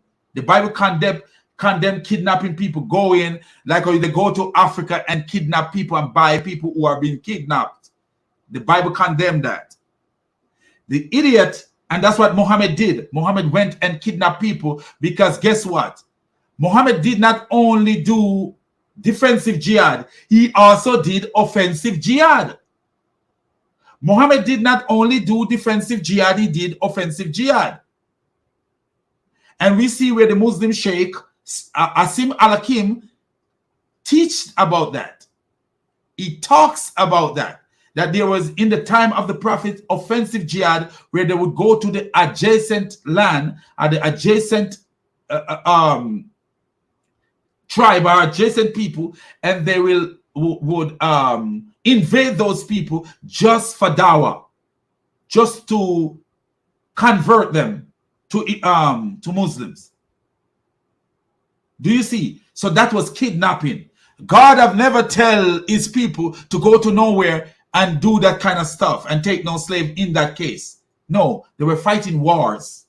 And God tell them, oh, go to war with these people because of reasons. Because of reason. Go to war. Execute my judgment upon these people. There was nothing like, oh, we're just trying to spread dawah and go, oh, because we're trying to spread dawah, we go into somebody's land and invade them and then take slaves. That's kidnapping. That's kidnapping. Muhammad was involved in kidnapping people. And this is what God Logic is trying to tell him, that God is against the transatlantic slave trade and the sub-Saharan slave trade, because they were kidnapping people, kidnapping African people and selling them into slavery. That's what they were doing. So God was against that. But not because God is against it, that doesn't mean that Christian farmers or Christian people were not to buy slave. Do you see? It's what I'm trying to say to you. It's a wisdom in this thing, man. And think about it keenly. Not because God is against the transatlantic slave trade, that doesn't mean that Christian plantation owner or Christian whatever were not to buy slave. They were supposed to buy slave with the intention of treating them better than the secular person would treat them. Because that's the only way you can help. So, and this is why I, for one, don't sit back. You will never hear me in a conversation talking about, man, your ancestor do this to me. And you don't. No, I don't play no race card. I don't have a color problem. I don't use the race card stuff. Oh, this and this and that and that. In some cases, you see these things. You see racism because they are racist people, but they are also racist black people. I've seen racist black people before. When I came here, introduced me to this guy. Oh man, you would like him. He would be a good friend for you to have. When I go up there, the first thing come out of his mouth, we start talking. Man, these white folks, man, I don't want to hear that BS. I don't want to hear that BS. No, ain't no white folks have no rope on me. We are in the same boat, trying to hustle, trying to make our dollar, trying to make our life. I don't look at my neighbor as if she have a rope over my head or something over me. Hell to no. I look at her and I'm her protector. I am her protector. I am her protector. She don't have a husband over there. And the next other neighbor, she don't have a husband either. And the other neighbor don't have a husband either. I am her protector. You think I would hear something happening to my neighbor and I don't draw for my things? I'll draw for my things. Come out with Christians using, don't interrupt, using other verses to justify three gods. The Bible may say one thing. Do you see where this idiot, what a dumb, idiotic donkey. They asked him a plain question. Does the Bible, the Bible may say one thing. What is the discussion there? What is the discussion? Do you see how stupid he is? Because they don't have the ability to think, man. They don't have God-given wisdom. And that's the problem with these clowns. They don't have the God-given wisdom. There's a guy called what he call himself? Khalil from EA Dawa. That dude is one of the donkeyiest person you could ever meet, man. The man is so donkey that he think about his God's two hands so much. That his God have two hands, that he bother him that his God have two hands and not more. He wants his God to be like a spider. Why only two hands? What? Oh man, this is how stupid they are. Another clown, Abu Bakr, Adamu bin Bakr, he actually believed that women have sperm. This is how stupid they are. All this Dajjal story that they got themselves caught up into, this stupid Dajjal story and the talking ant story and all these dumb stories that they got this. That they got themselves a hands talking for what reason? What is the reason behind this stupidity? Intellectually dishonored. Why am I being interrupted? The Bible can we stay on topic? Can I not get interrupted? Just let them finish so we can. Yeah. If I'm saying rubbish, just you know, what I'm saying is this: you have clear verses teaching Christians to worship one God. Jesus himself worshiping one God. Yet you come out worshiping three gods with that same book. It could clearly say one thing and say the opposite thing in other verses, just like I showed. That's why I'm asking: how are these people going to be coming from other nations willingly? They're just going to give themselves up to you as slaves. How? And where did the Bible say they were coming willingly? Where did the Bible say they were coming willingly? Do you see how stupid this guy is? It doesn't make any sense what he says. The Bible didn't say that they were coming willingly. The Bible tells you how to treat them, that you can buy them, and how to treat them. And as I say, if I was a white man and I was living in the time of slavery and I have the mindset I have, the mindset cultivated by the scripture, not by myself, not because I'm black, but the mindset cultivated by the scripture. And this is why I don't judge white folks and their color. I don't judge nobody by their color at all, because you're not supposed to do that. You judge them by their fruit. By their fruit you judge them.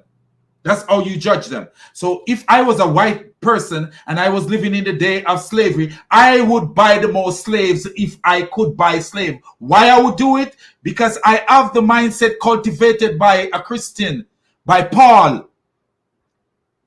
Ephesians 9 verse 5 to 10. I have that mindset. So if I have that mindset, I would buy the most slaves, because I wouldn't cringe when I hear my next door neighbor beating his slave. I would cringe and I would be so offended.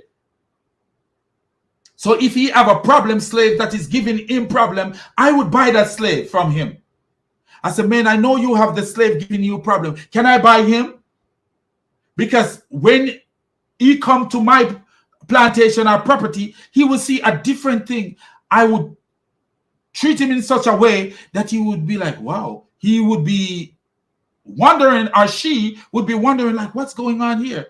Why am I treated in this way? I'm not treated like a slave, because that's the cultivation that Paul, that's the cultivation that Paul gave us. And for us to continue with that cultivation, and water that seed, water that plant, so that plant will grow. That's Christianity. So do you see? I don't know, man. Do you have better air? You guys got a bunch of KFCs. What's going on in this So are you going to specific answer region? the question at all, X? Are you going to answer the question? Can you? Do you want me to just say it outright? Do you want me to say it outright? Okay, very- I'll say it. I'll say it. The Bible has internal contradictions, which I just proposed. I just showed you one. Can you deal with it?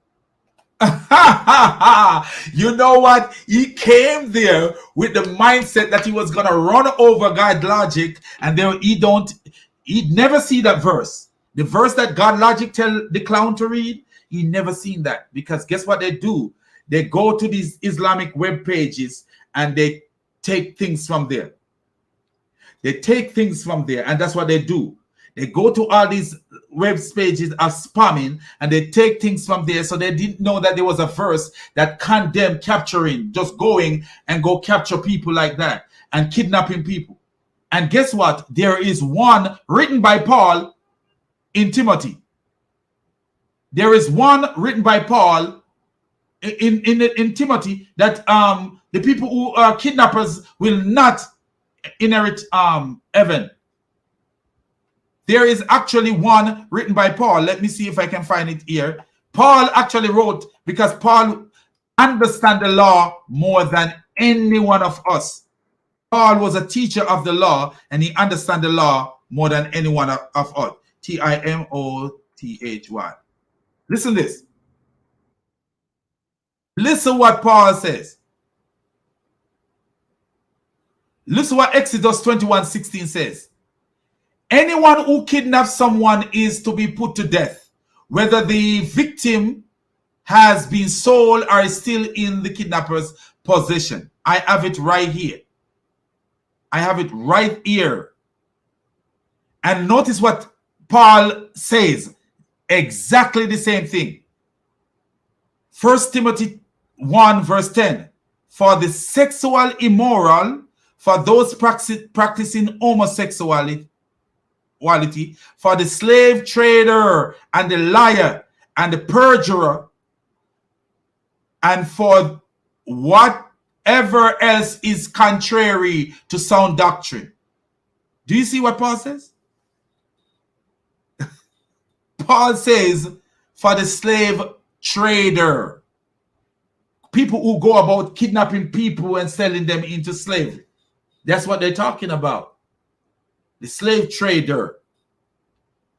Like Muhammad, who kidnapping people, selling them into slavery. He says, and the liar and the perjurer like Muhammad, for whatever else is contrary to sound doctrine. And look at this. Muhammad is guilty under the law. Under this law. Under this law, Muhammad is guilty. And how do we know that? Sahih al-Bukhari,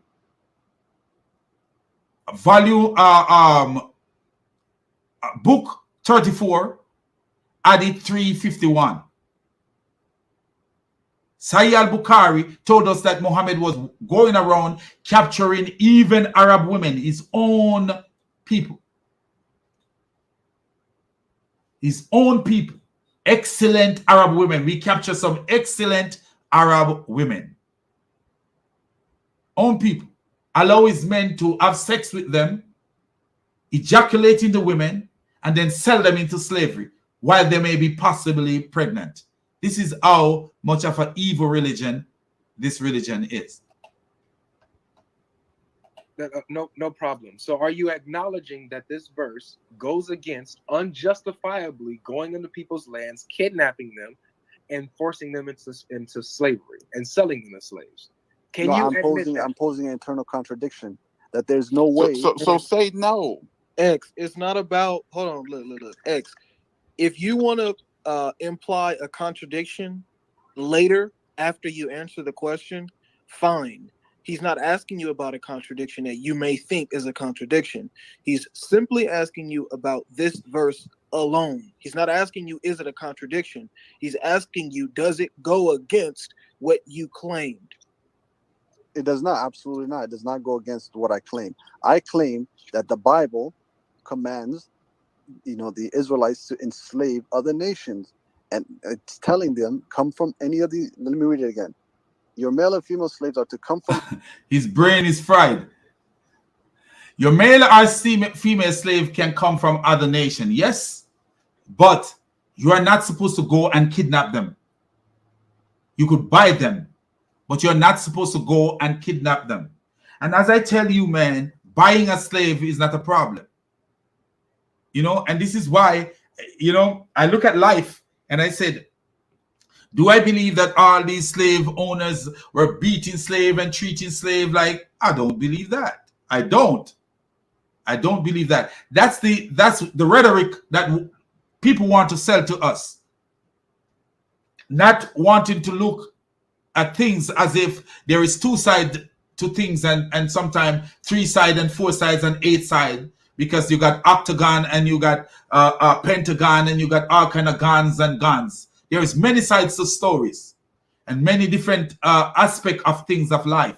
And you don't tell me that there were every single white folk who have slaves in those days were just beating on these slaves and treating them. And no, I don't believe that. I don't believe that. I don't believe that. I don't believe that at all. I don't. From the nations around you, from them you may buy slaves. I just want to know, are these people, show me where they're willingly coming from, these other nations.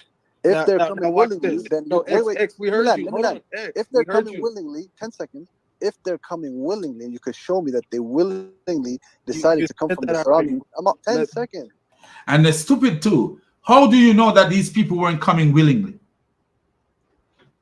How do you know that these people who were captured weren't happy to be bought as a Hebrew slave instead of as a slave by the Hebrews or the Israelite instead of other nations? How do you know that? Because the other nations used to sacrifice people to their gods. If you look at it, the other nations used to sacrifice children and sacrifice people to their gods, but Israel was not doing that. So how do you know that they were not willing to go to the Israelite instead of going to anywhere else? How do you know that?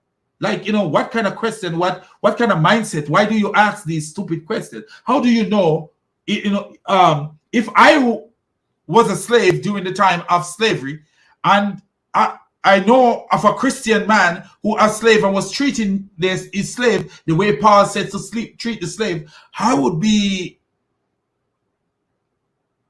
would aspire as a slave to be the slave of that man. How do you know that the condition of a slave in the Hebrew system was not even better than the way the people were living in their own system? How do you know that? You don't know these things. So for you to be drawing to these conclusions, senseless conclusion, that's just babbling to me. Because when we look, let me read something. Let me read something from the Bible. Let me read something from the Bible.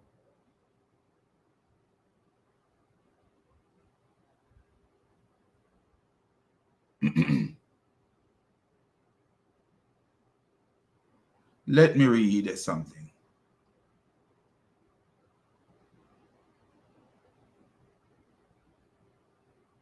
Look at this.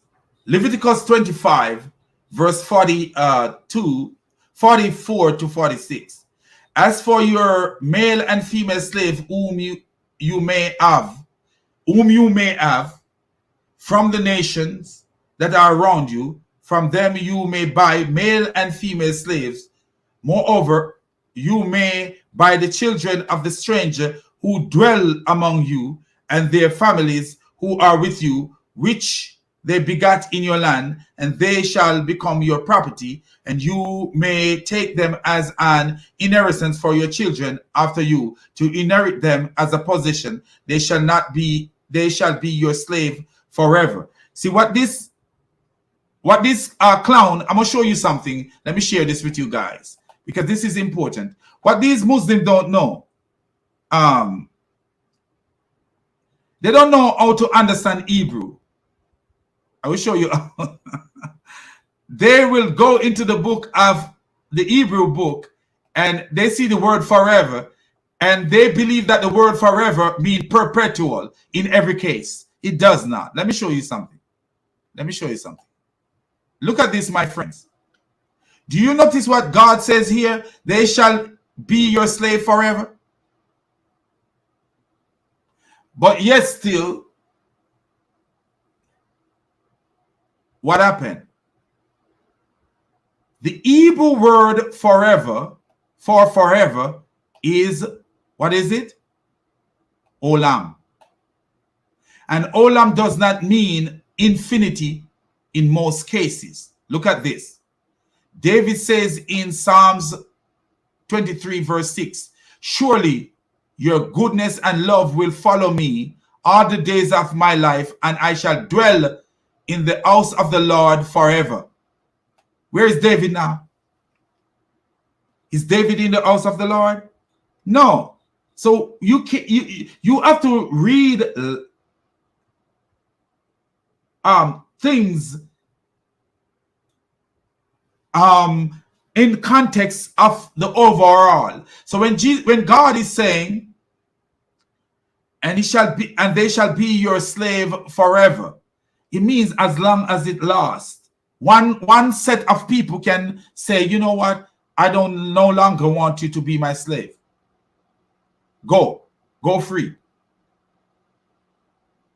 Forever, when David said, I shall be in the house of the Lord forever, it means as long as he lives, as long as it lasts, as long as David lasts, as long as he's alive, I shall be in the... David is dead, he is not in the house of the Lord. Forever for a man means as long as he lives, or as long as he wants, or as long as the law is binding on him. Do you see what I'm saying? As long as the law is binding on him. So the Jews could buy slaves from the other nations, but even under these laws, there is another condition made by God. Look at this. Leviticus 19:34. The foreigner residing among you must be treated as your native born. Love them as yourself, for you were foreigners in Egypt. I am the Lord your God. Do you see that? So there is many, many laws that God gave. So even, and do you see, oh wow. Do you see that Paul is teaching this law? Do you see that Paul is teaching this law? Because Paul said to treat the slave like you treat yourself. And what this says, the foreigner residing among you must be treated as your native born. Love them as you love yourself. So even if you have a slave, you're going to treat that slave as you love yourself, as you treat yourself. That's what the Bible teaches. Even a foreign slave was to be treated as an Israelite. This is not slavery in modern sense, but a brotherhood of protection and love. A brotherhood of protection and love. This was the design of Yahweh. This is a family relationship. Let's look at how the New Testament. So we already show you guys about the New Testament where Paul break things down. And Paul is saying the same thing. Same thing in other words. Same thing in other words. Do you see? Same thing in other words. I wanted to look at the Muslim perspective, but let's I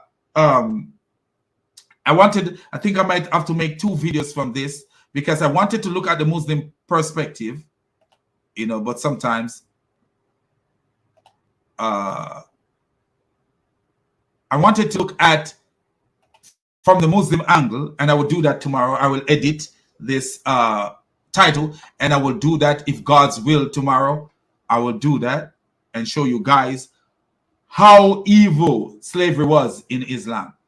I will show you more, and the wickedness that was done in Islam to the slave. versus what the Bible teaches about slavery. If you show me the verse that says these people came willingly from these other nations, then you've got a point.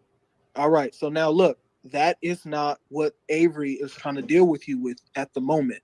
He's asking you about the claim that was made. He's asking you, does that verse, take that verse in a vacuum? Now all of a sudden you guys don't want to take verses in a vacuum. He's trying to establish something based on that verse first. Hang on to that verse. He's asking you, does that verse that he read, Exodus 21:16, where it says, whoever steals a man and sells him, and anyone found in possession of him shall be put to death. Does that go against raiding lands and enslaving people? Yes or no?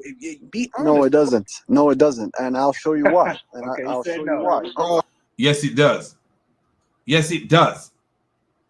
You can't just take it upon yourself and go raid any land and capture anybody. God gave his commandment to his people to destroy certain people, but you of yourself as an Israelite cannot just go and raid anybody's land. But Muhammad was doing that because what is defensive? What is offensive jihad? What is offensive jihad? The Quran and maybe yes, if you really look into the Quran, it actually teach offensive jihad. So the God of Islam is sinning against the God of the Bible, because when you look at say for example Surah 9 verse 29, Surah 8 verse 39, and Surah 8 verse 12, all those surahs, you will see you will believe that Muhammad was fighting people who were fighting him, but not in all cases. Not in all cases. According to Sheikh Asim Al-Hakim, Muhammad was practicing offensive jihad, where he was attacking people just to spread Islam. okay, come you on, said bro. no. What are we doing here? Okay. Now we're gonna Deal with the answer. verse. Just Hold prove on. me wrong. Why are these Hold on, surrounding stop. nations supposed to willingly just come to you? How is that possible? All right, he Stay said cool, man. Dude, come on. So he's just so settled and people willingly come to you. But as I say, if I was a slave living in the time of slavery, and I know of people who were treating their slaves as the Bible is directing us, as the Bible directed, not us, but because the Bible is against slavery now, you know, in any form now. But if the Bible was directing people in the days of slavery to treat their slave, if I was a slave, I would want to go with a Christian who followed the Bible. I would.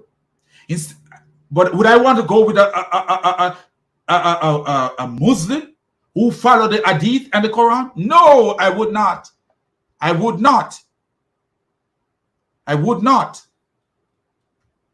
If you take, for example, the hadith that I read where Muslims were selling the women who have children for them. We used to sell our slave women and the mothers of our children. So they were selling women who are slave women who have children for them. Does the Bible tell you can do that? No. The Bible actually says that if you marry to a slave woman, if you take a slave woman and you marry to her and you don't no longer like her, you have to let her go free to go wherever she chooses, because you have humbled her. You had sex with her. But look at this.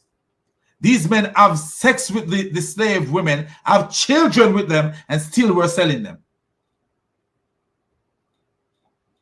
Still we're selling them.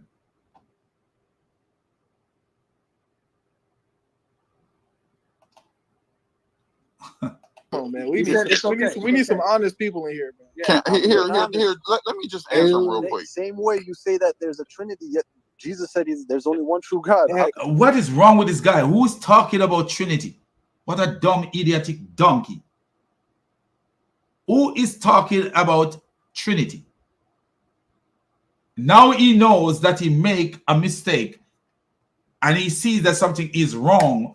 He came with the intention thinking, because they go to this website, and I've been to their website before. If you go to Facebook, they have a whole bunch of these places where you could go and you could get meme already made. And in this meme, you have, and what a meme does, let me tell you something, why you think Muslims use memes more than Christians use meme and Facebook. Because what a meme does, a memes is like advertisement, and it is like a billboard.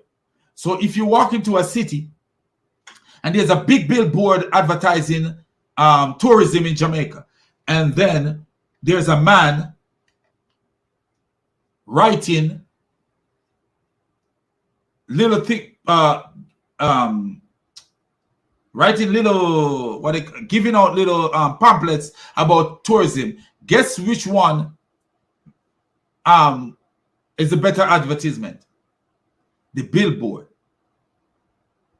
The billboard. And even though the billboard may be wrong, advertisement may be the worst advertisement, the worst hotel in Jamaica, the billboard advertisement gonna capture people's eye more than anything advertisement, because it's a big billboard, huge, especially if it have features like lights and movements and stuff like that. It will capture people's eyes more. Like, you ever go on vacation or somewhere and you're hungry and looking for a restaurant to eat at, and you're driving along because you don't know the neighborhood. You're driving along and you're looking, and then you see a restaurant with all these nice things, and you think this is the best Mexican restaurant, and you go there and you'll be like, whoa, this ain't no Mexican food. Because it have all the Mexican features and all this stuff, and the advertisement looking so nice. But when you walk in there, you realize it's not real authentic Mexican food. And you'll be like, wow, man, you already waste all your money. You just might as well eat the food. But you didn't enjoy the food you eat because it didn't taste Mexican, and a matter of fact, it didn't even taste good. We already established we're not speaking about a contradiction yet. You're so dishonest that you can't take this verse that's very clear that goes against going in and stealing a man. It says, whoever steals a man and sells him shall be put to death. So you can't go into a nation and steal a man and sell him, and yet you're saying no, that verse doesn't go against that. So explain to me which nation willingly will go to the Israelite nation and then give them. Okay, I'm going to explain that. Look, we deal with it. Study. They need to get to that. Like, I'm surprised they take so long to get on him, because that's what his mind is dwell on. Which people would willingly sell themselves? It's not people selling themselves. It were people selling other people to. And selling other people. So if the Israelite didn't buy them, somebody else would have bought them, because slave trade was prominent. So even though God condemned Israelite from raiding lands without his commandment, raiding lands and just go and sell people, capture people and sell them, God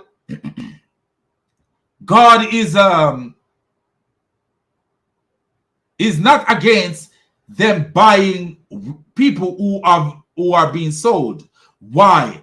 Because God give them laws that govern the way they would treat the people who they buy. And I read the law where they tell them how to treat the people, to love the people who they buy, and treat them in certain ways. How they buy. If they buy these people, treat these people this certain way, because you were once bought and sold in Egypt. You were once slave, bought and sold in Egypt. So you need to treat the people who are among you just like you were in Egypt. You need to treat them like you treat yourself. That's what God says. I know you see it. They don't see it. Go ahead and refute me. Listen. Yeah, this is going straight over your head, bro. No, he it's going straight over his head like an aeroplane going over to land at the airport. He gets it. He's just, like you said, he's just dishonest. If you disprove the claim that studies desperately trying to refute, then let's go ahead and let's go ahead. The audience sees it. The audience sees that the verse goes against this idea of going in and unjustifiably kidnapping people, forcing them into labor, and selling them into slavery. The Bible goes against that specifically, and so the position that X holds that he's against, the position of doing just that, he said that he's against. The Bible is also against that, and so now we're moving on. If he doesn't want to admit that this verse says that, that's fine. The audience sees it. Now we're going to move on. I admit the verse says what it says, but it won't. One second, please. One second, no, please. I'm agreeing with you. It says what it says. If that's what you want me to say. 1 second, please. No, it's too late for you to do that, bro. Let him talk. Go ahead. So now we're going to answer some of your objections. Like, first of all, the one that you brought up here with Leviticus 25 about going in, taking slaves of the surrounding nations that you isolated and took out of context. Any other brothers, you guys want to chime in on that? You guys can. I have answers as well. Hey, do you notice what God Logic said? He take it out of context, because that's what they do. They jump into the Bible, take what the Bible say out of context. Because I have a Muslim once tell me, where he was quoting Paul. He was quoting Paul, and he says, Paul says in Ephesians 5, slave, obey your earthly master with respect and fear. And I was like, wow, did you read the rest of did you read to verse 10? No. And then he would not. He wasn't even trying to listen to verse all the way to verse 10. Because that's what they are. They go to the Bible right now. If you go to their website, you have them quoting Paul saying, when it comes to slavery, that you have them quoting Paul saying, slave, obey your earthly master with respect and fear. And guess what? They stop it there. They don't go no further. That's it. So you must obey your earthly master, and they would ask the question. So if your master want to have sex with you, then you could have sex with you, because that's what they take out. They leave out the rest. They don't care about the rest at all. And this is how dangerous these wicked bastards are. We got 8 minutes left of this particular segment, guys. We got to get to these objections. Okay, so basically, Israel was God's chosen nation, okay, and Israel would be the head, not the tail. So Israel was wealthy. So when you're in a position of wealth, in those times, you had what was called indentured servants, where people would sell themselves to you for housing. So the Israelites were told that people would come from other nations, and people from within the nation would come to become slaves because they are wealthy, because God gave them a land flowing with milk and honey. So that's why people from other nations came. And you could negotiate yourself into slavery or indentured servitude, where you would live with the Israelite family. They would feed you, they would provide shelter for you, and you would be their slave. Okay. And slave is not the same word that we use in this same connotation. Okay. The first rule that God said is the golden rule, is to treat others as you want to be treated. And then he gave them laws for how to deal with slaves. So when you're dealing with slaves, you know, you still have to treat them with care. Numerous times in the Bible, it says, remember that you were once slaves in Egypt. So, you know, act accordingly. Don't ever. Yeah, and that's the verse that I read for you guys, where he says,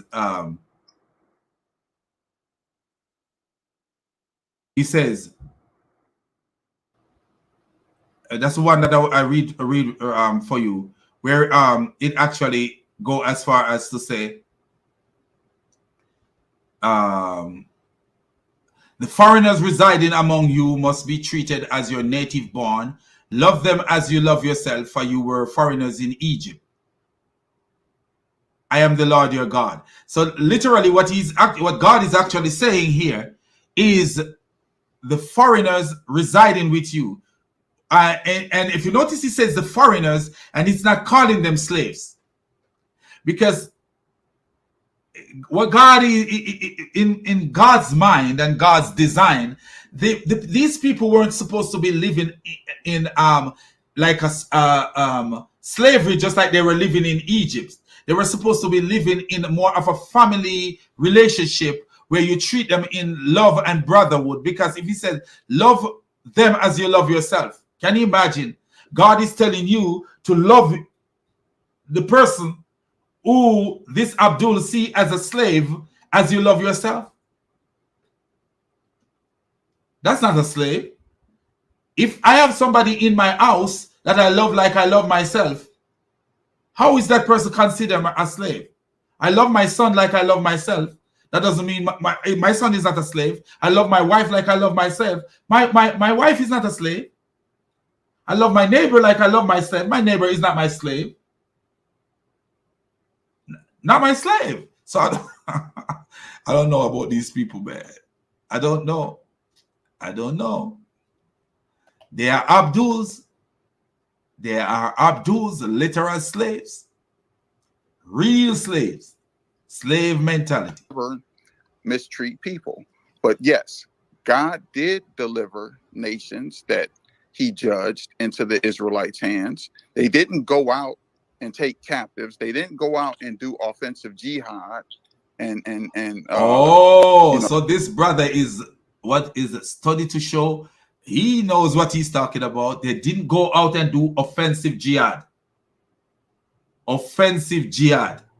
We see where the sheikh tell you what offensive jihad. I'm tired of playing that clown sheikh, on my videos. What offensive jihad is.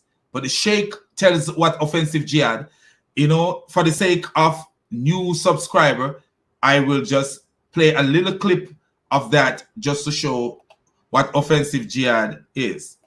Let the sheikh speak. Let me hear it from the mouth of the donkeys. Let's hear it from the mouth of the donkeys, because sometimes what happened is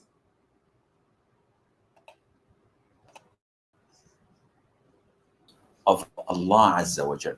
However, jihad can that starts real early. This is where we're supposed to be here. Dafa.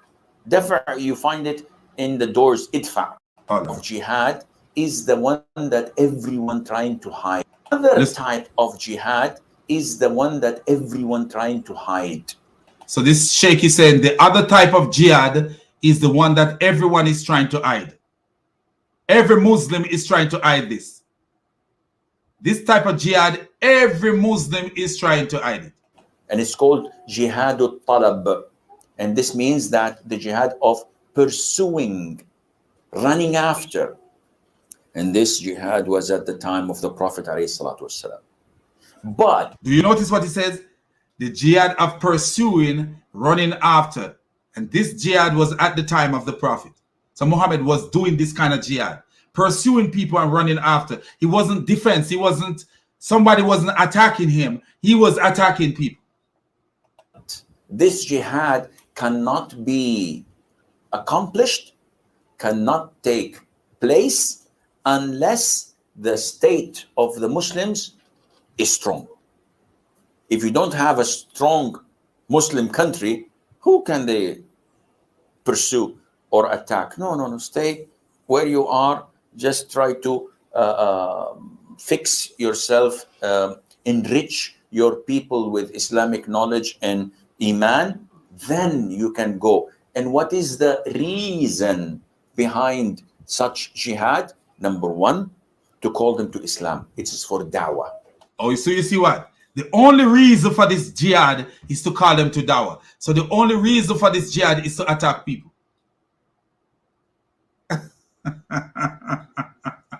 Is to attack, just attack and spread Islam. It's not that the people hate you and want to hurt you or want to do nothing harm to you. It's just that, we are going to just attack them and murder them. Murderer! That's it. So you see that. And he goes on to say, if you guys watch this, true meaning of jihad, Asim Alakim, he goes on to say that in 50 years, 40 to 50 years, I think he says. If I'm quoting him right, the Muslim will be able to do that because these clowns do believe. Why do you think that they're going after Andrew Tate and they're going after people like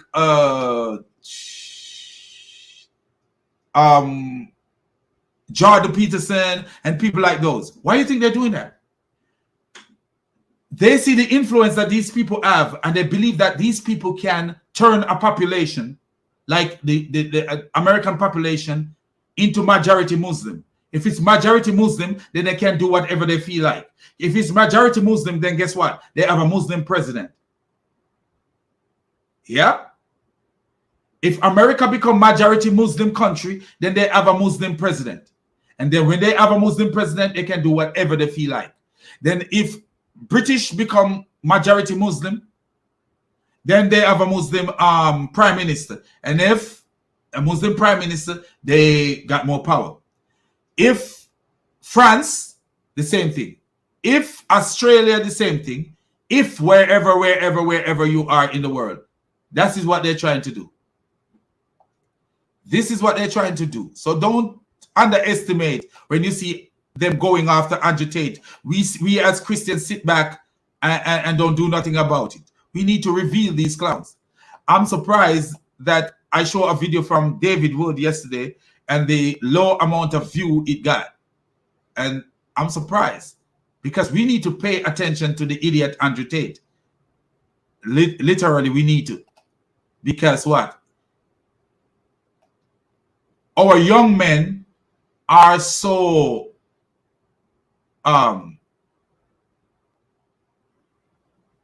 depraved of fatherly figures that they will follow people like Andrew Tate. Our white young men, our black young men. Because let me tell you something. Don't believe this is only about a black.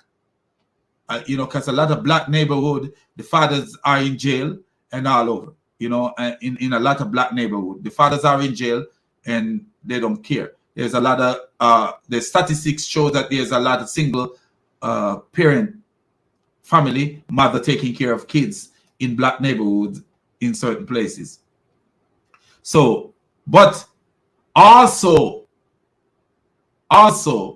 because of video game, white kids are exposed to Andrew Tate. Because video game is a dangerous thing. My son will never play a video game if it's up to me. Never play a video game.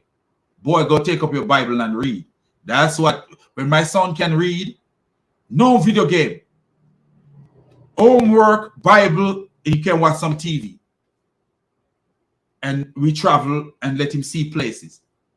Play sports, music. That's the kind of thing I will involve my... No. Anytime he idle trying to do something crazy, go take up your Bible and read it. Because what? Video game is dangerous to our children. Video game is dangerous, addicting. It's like drugs to our children. And because of video game, even children who grow up with a father in their home become deviant. Have deviant behavior. Let me show you why. Because in those video games, they teach them to rob people, shoot people. So people like Andrew Tate have influence on people who play video game. Even though their father and their mother may be the best father and the mother provide for them, because of the gadget of a video game and rap music, not only rap music, but even country and western music too. Because they have these later version of country and western and rock and roll music and all this music that is crazy, demonic music. Because rap music, a lot of rap music is demonic. And even reggae music, dancehall reggae music, a lot of it is demonic. Demonic music. And it's not good for our children. Expose our children to things that they would have never been exposed to. If it was.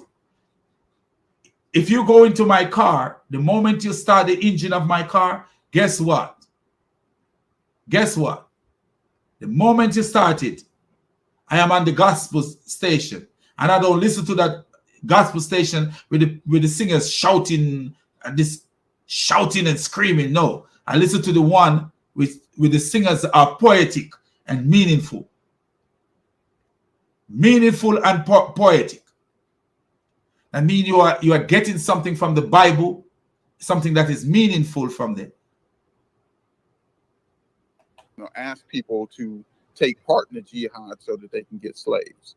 So your concept of what you think the Bible is saying is completely wrong. That's my response. When you spoke about the treatment, how do you deal with when a man strikes his male or female slave with a rod so hard that the slave dies under his hand? He shall. I'm so glad that we got to this part right here, because we're going to reveal some things. Be punished. If, however, the slave survives a day or two, he's not to be punished since the slave is his own property. Are you telling me this is the treatment of slaves according to your book? Is this the treatment of slavery you're justifying? So I'll answer that as well. So if you read very closely, because what would happen is let's say you took a slave, and you specifically a Hebrew slave. The Hebrew slave would say, "Hey, I'm not going to work for you. I'm not going to do this work." But I thought they came willingly. Listen. They're poor. They need shelter, so they come and they stay with you. God says that you are allowed to strike them, but you are not allowed to kill them. If you kill them, you will be punished, probably punished by death. And I disagree with the brother right here. God didn't say you are allowed to strike them. God didn't say that you are allowed to strike them. Let me read and show you. We got to be careful. I disagree with the brother. I love him, but I disagree with him. You know, he's a very pleasant dude, and I respect him. But I disagree with him. Let me show you. Let me show you why I disagree with him. I totally disagree with him. God didn't tell that you're allowed to strike them. Let me tell you, God is prepared for everything. God is prepared for everything. And I will show you why I say that. And then we wrap up and I continue tomorrow from where we left off here. God is prepared for everything. And this is how beautiful my Father is. You know, when I think about God, sometimes tears come to my eyes. And the reason why, you know, tears come to my eye when I think about God like this is because of how beautiful He is and how much His wisdom extend among beyond our wisdom. Because the brother is the Christian brother there. He's actually looking at it from man's point of view. I used to think that way too, until something deep, something above me, or should I say someone above me, revealed to me that let's look at this, that there is something bigger going on. There's something bigger going on. Let's look at it. That sometimes we don't see these things, and the brother didn't see this. You know, I hope he get a chance to watch this and see, because God didn't say you can beat the slave. He didn't want you to beat. Remember, He said to love them like you love yourself. Do you beat yourself? No, you don't. Do I beat myself? No, I don't. So if I love my wife like I love myself, I shouldn't be beating my wife. Should I? No. If you know, my son, on the other hand, if he do something wrong, there's a law that I correct my son. But there's no law that you should beat your wife. In the Quran, there's a law to beat your wife in Surah 4 verse 34. But in the Bible, there is no law that you should beat your wife. He said, love your wife as you love yourself. But if you look at the screen that I'm showing you right here, it says, if a man sell his daughter, notice if. Pay attention to the if. If is a preposition use in case of. The God wasn't telling you to sell your daughter, because the Israelites were supposed to be helping each other anyway. Because if you love your neighbor as you love yourself, your neighbor would be okay. Really, if we were living the right way that the Bible tells us to live, my neighbor wouldn't go hungry. When my mom, oh wow, the beautiful case of loving your neighbor as you love yourself was when I was a child.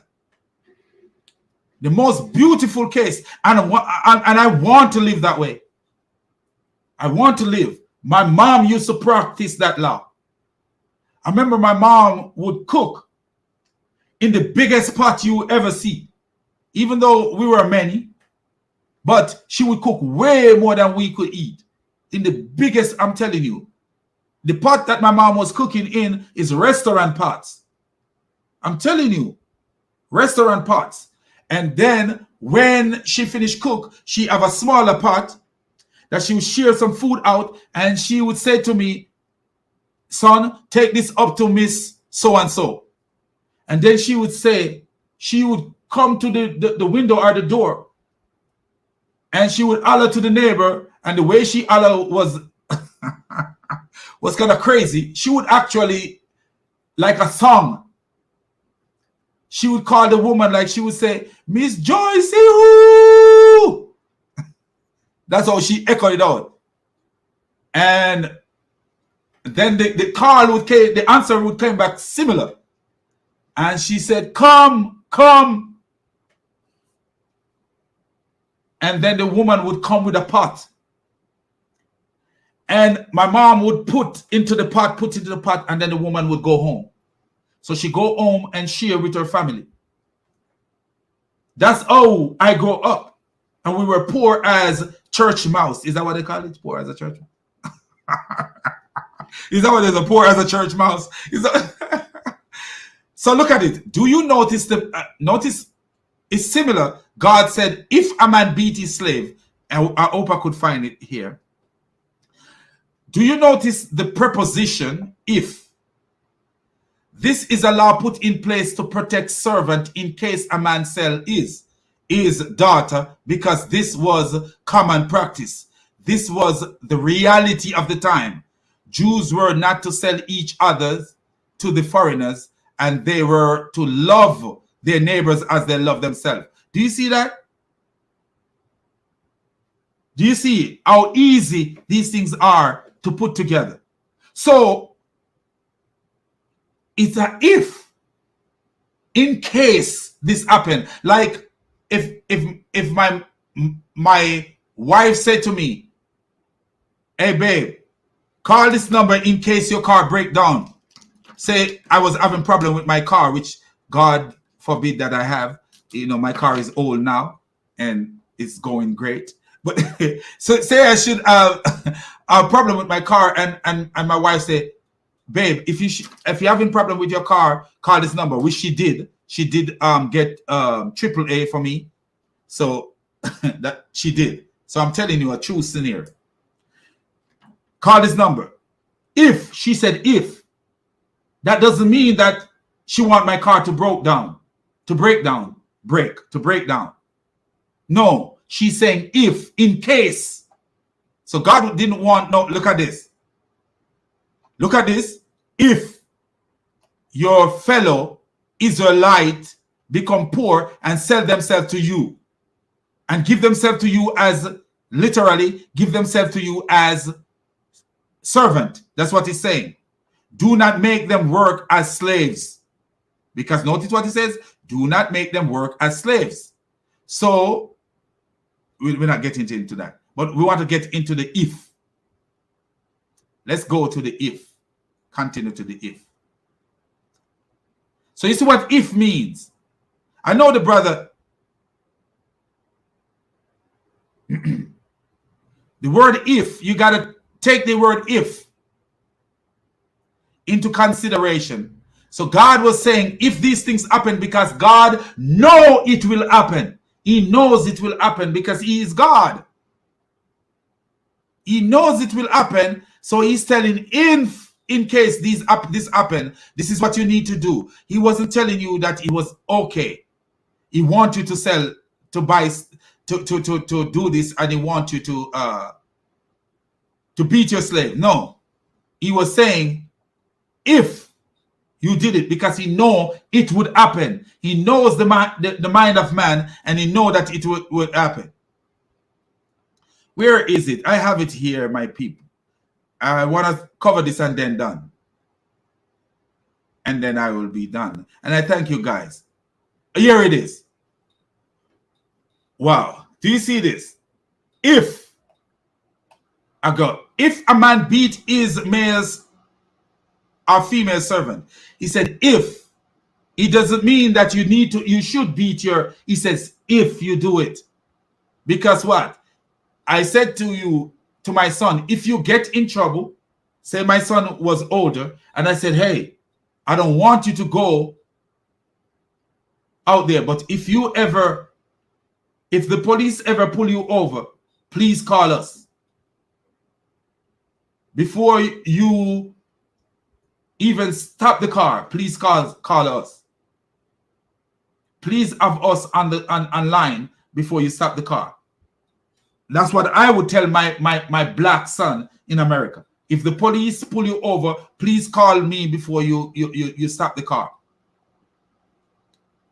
Don't drive away from them, but before the car come to a stop, pull over, but before the car come to a stop, you should be on the phone calling me or your mom.